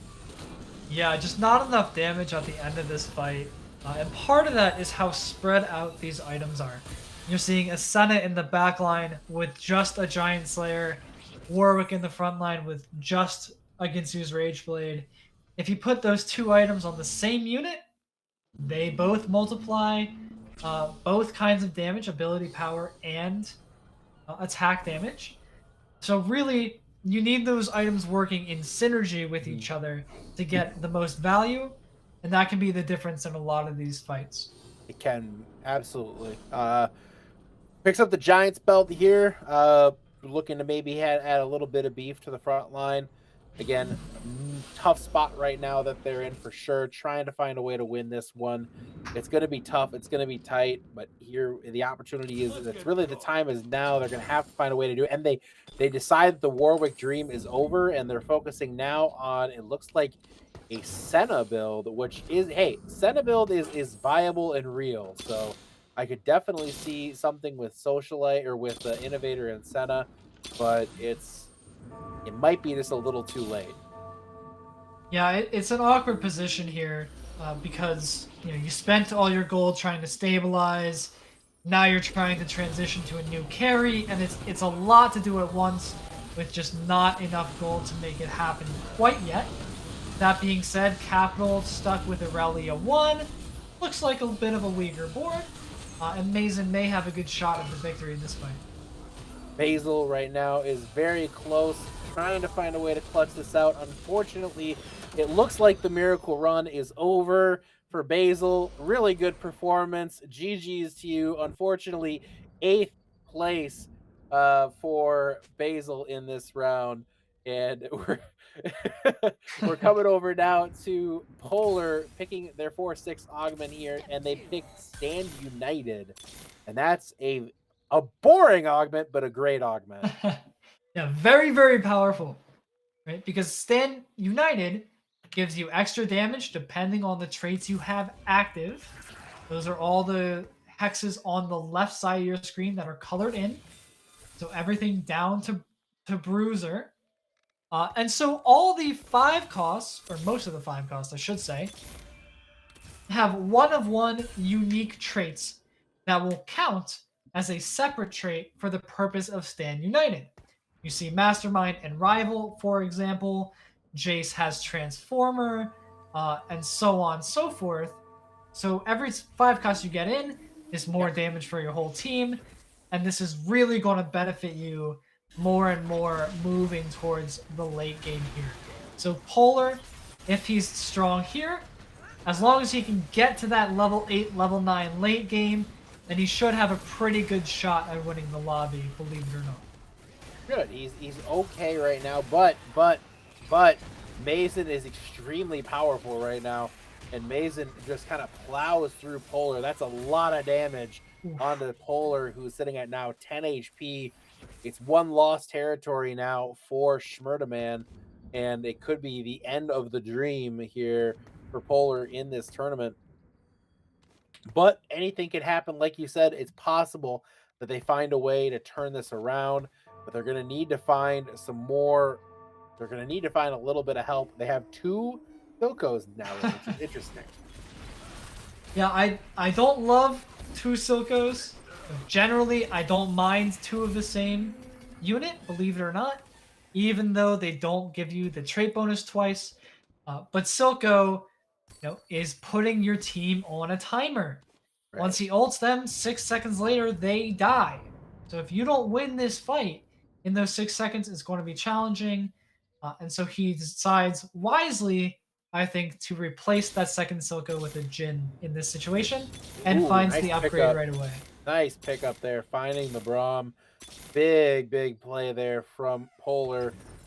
Finds a Zeri as well. Definitely was looking for that. You have to figure getting rid of the Ashe now is currently in play. Try to magnetic remover the items off of Misfortune. I assume to move on to Zeri here. I'm glad he's not selling this Ashe, because he actually needs it to hit that 4 sniper buff if he so decides. Could take out a bodyguard for that 4 sniper since he's at 3 out of 2. So a really good opportunity to stabilize his board here for Schmurdaman. He's not in bad shape. It's actually, like you said, great opportunity to stabilize up here and find a way to turn this thing around. And sitting at 10 HP and a dream. Taking a look at the leaderboard right now, again, we got Apathy sitting in first at 75 HP, Charybdis at 64, Try at 61, Veil Raven or Potato at 45, And then Mason at 39, Capital and Polar sitting at 24 and 10, respectively. So we're in a situation now, Train, where we're going to start to see some of these lower players in absolute do or die situations here, and that's kind of why we're staying with Polar right now, because he's absolutely in the very, very end of the run here. Oh, That's an unlucky person to run into right now, too. yeah, and that is just your absolute nightmare counter comp if you're playing snipers. You do not want to run into VIP Talon carry. He's going to shred all your snipers, and that is exactly what we saw here. A brutal loss to try, unfortunately. And that is the end of the dream for Polar, taking 7th place in our finals here. And we're heading now to Capital, who just lost his round as well, down now to 15 hit points. Could also be one fight territory, depending on how these fights go for Capital as well. So a lot can still happen in this run here, Train. But, Capital's going to need to turn it around right now. And the board state doesn't quite seem to be leveling out for them currently. Yeah, this is just an interesting situation to find yourself in. You're running this Aurelia carry, 2 Socialite, 3 would be nice if possible, but for now, 2 is kind of what you're stuck with. As we see him come up against Try, who just ended Schmurderman's career, unfortunately. But I'm excited to eventually see Capital hopefully fight Apathy, since Apathy is also running Aurelia carry, but has 5 Socialite instead of 2. 5 so that Socialite would be a matchup to see. Oh boy, that would be indeed. But it does look like, actually, okay, just barely Capital is going to get through Try here, it looks like. But Capital right now is in a tough spot. You say Apathy is running the same comp, but he has 5 Socialite? I believe that's what I saw for a moment there when Capital scrolled through. I think we're going to head over there in a moment here. Apathy is yes, indeed. He is. That's terrifying. That is a high roll if I've ever seen one. And what a time to high roll for Apathy, I say. My goodness. Finding 5 Socialite here in the finals. Already 5 Socialite, 4 Striker with that Aurelia. I mean, and the Aurelia is not even built with damage items, just tank items. But it just doesn't matter. Like, yeah, this is a confident spot to be in, to say the least, if you're Apathy. You've got the Striker emblem on your Senna.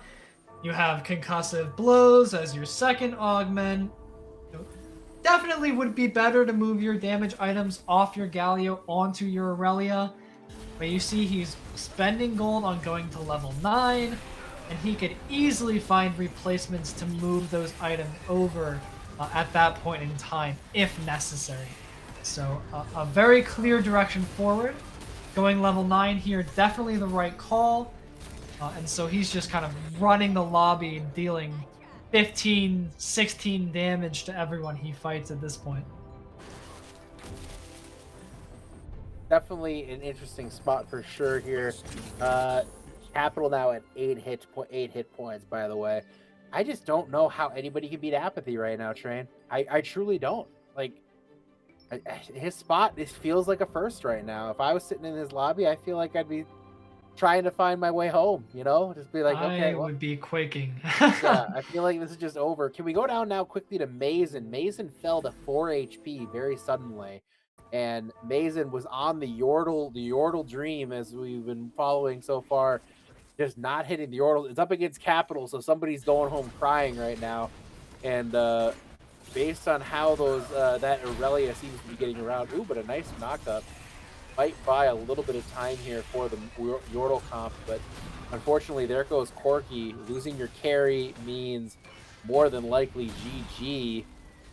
The gold poppy just ain't going to be enough to do it, and there goes Mason dropping in 6th place in our finals. Good run for Mason to this point.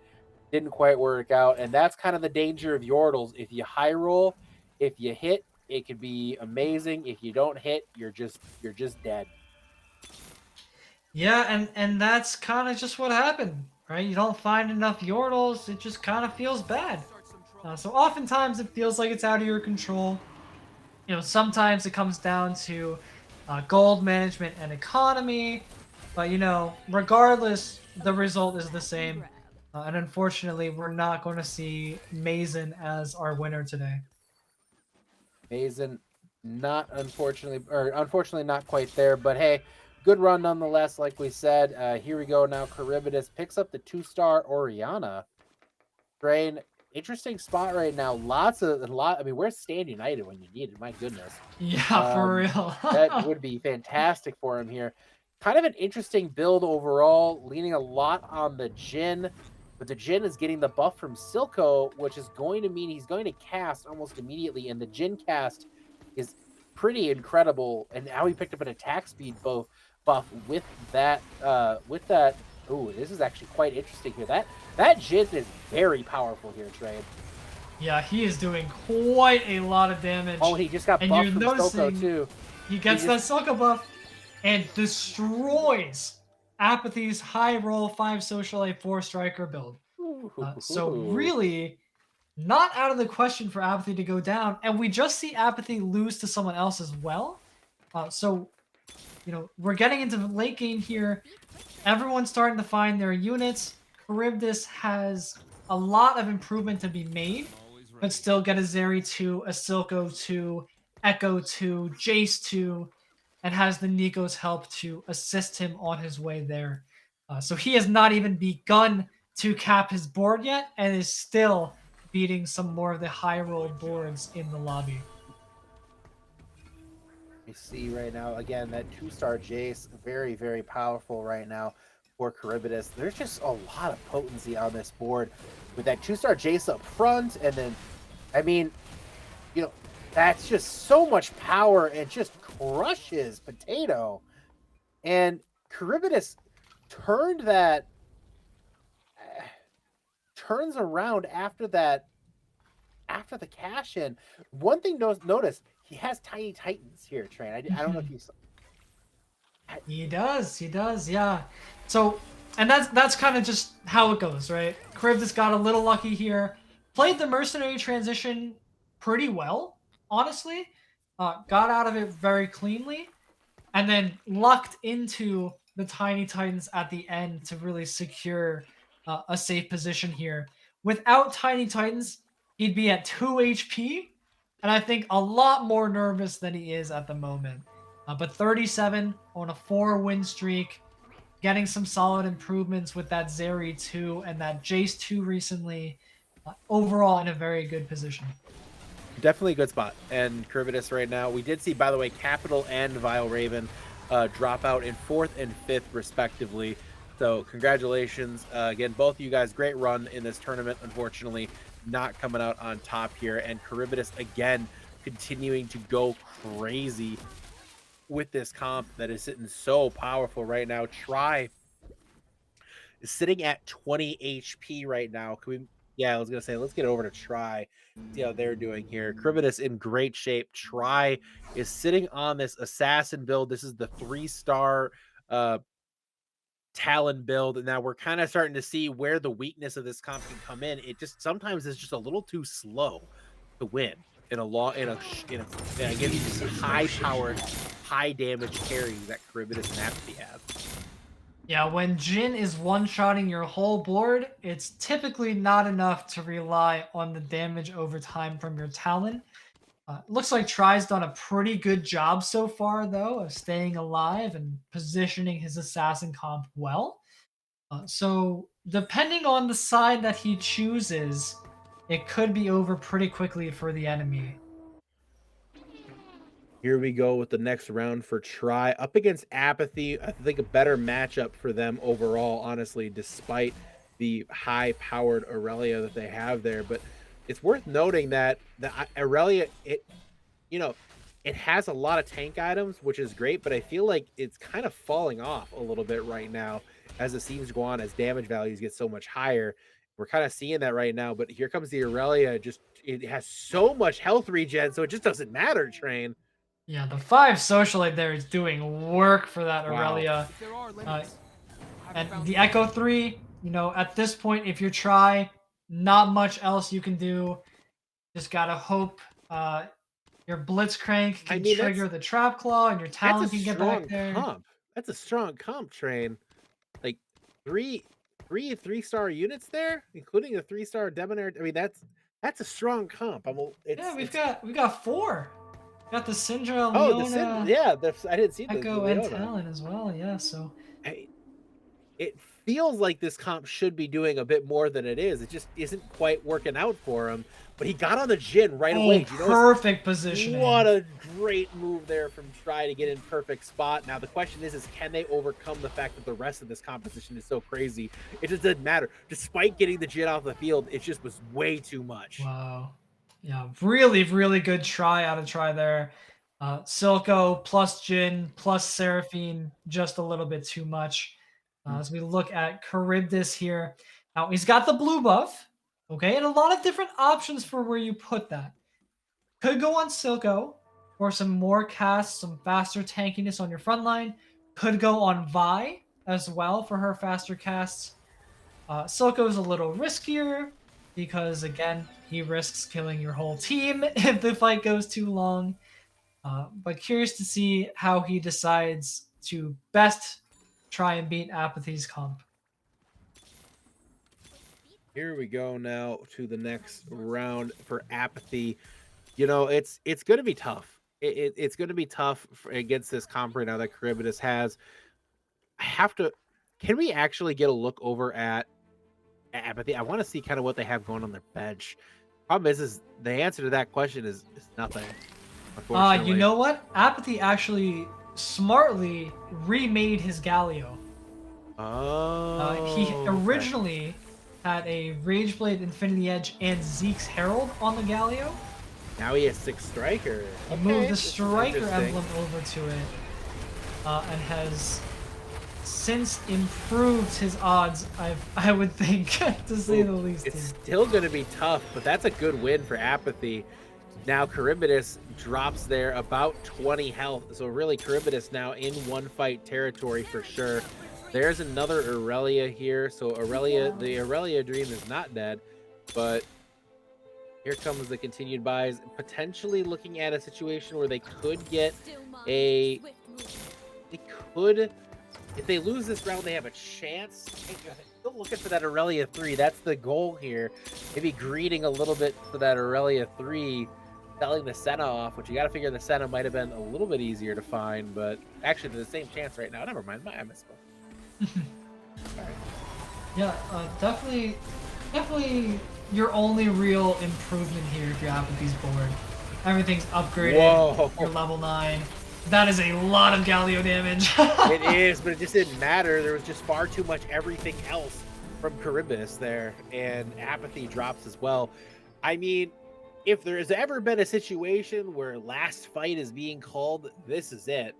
It's absolute last fight for both teams right now. There's pretty much no chance that this doesn't end here. So it comes down to final positioning, final buys, who's going to come out on top. It's really anybody's round. Yeah, and I'm curious here if putting Galio on the 5 Socialite is better.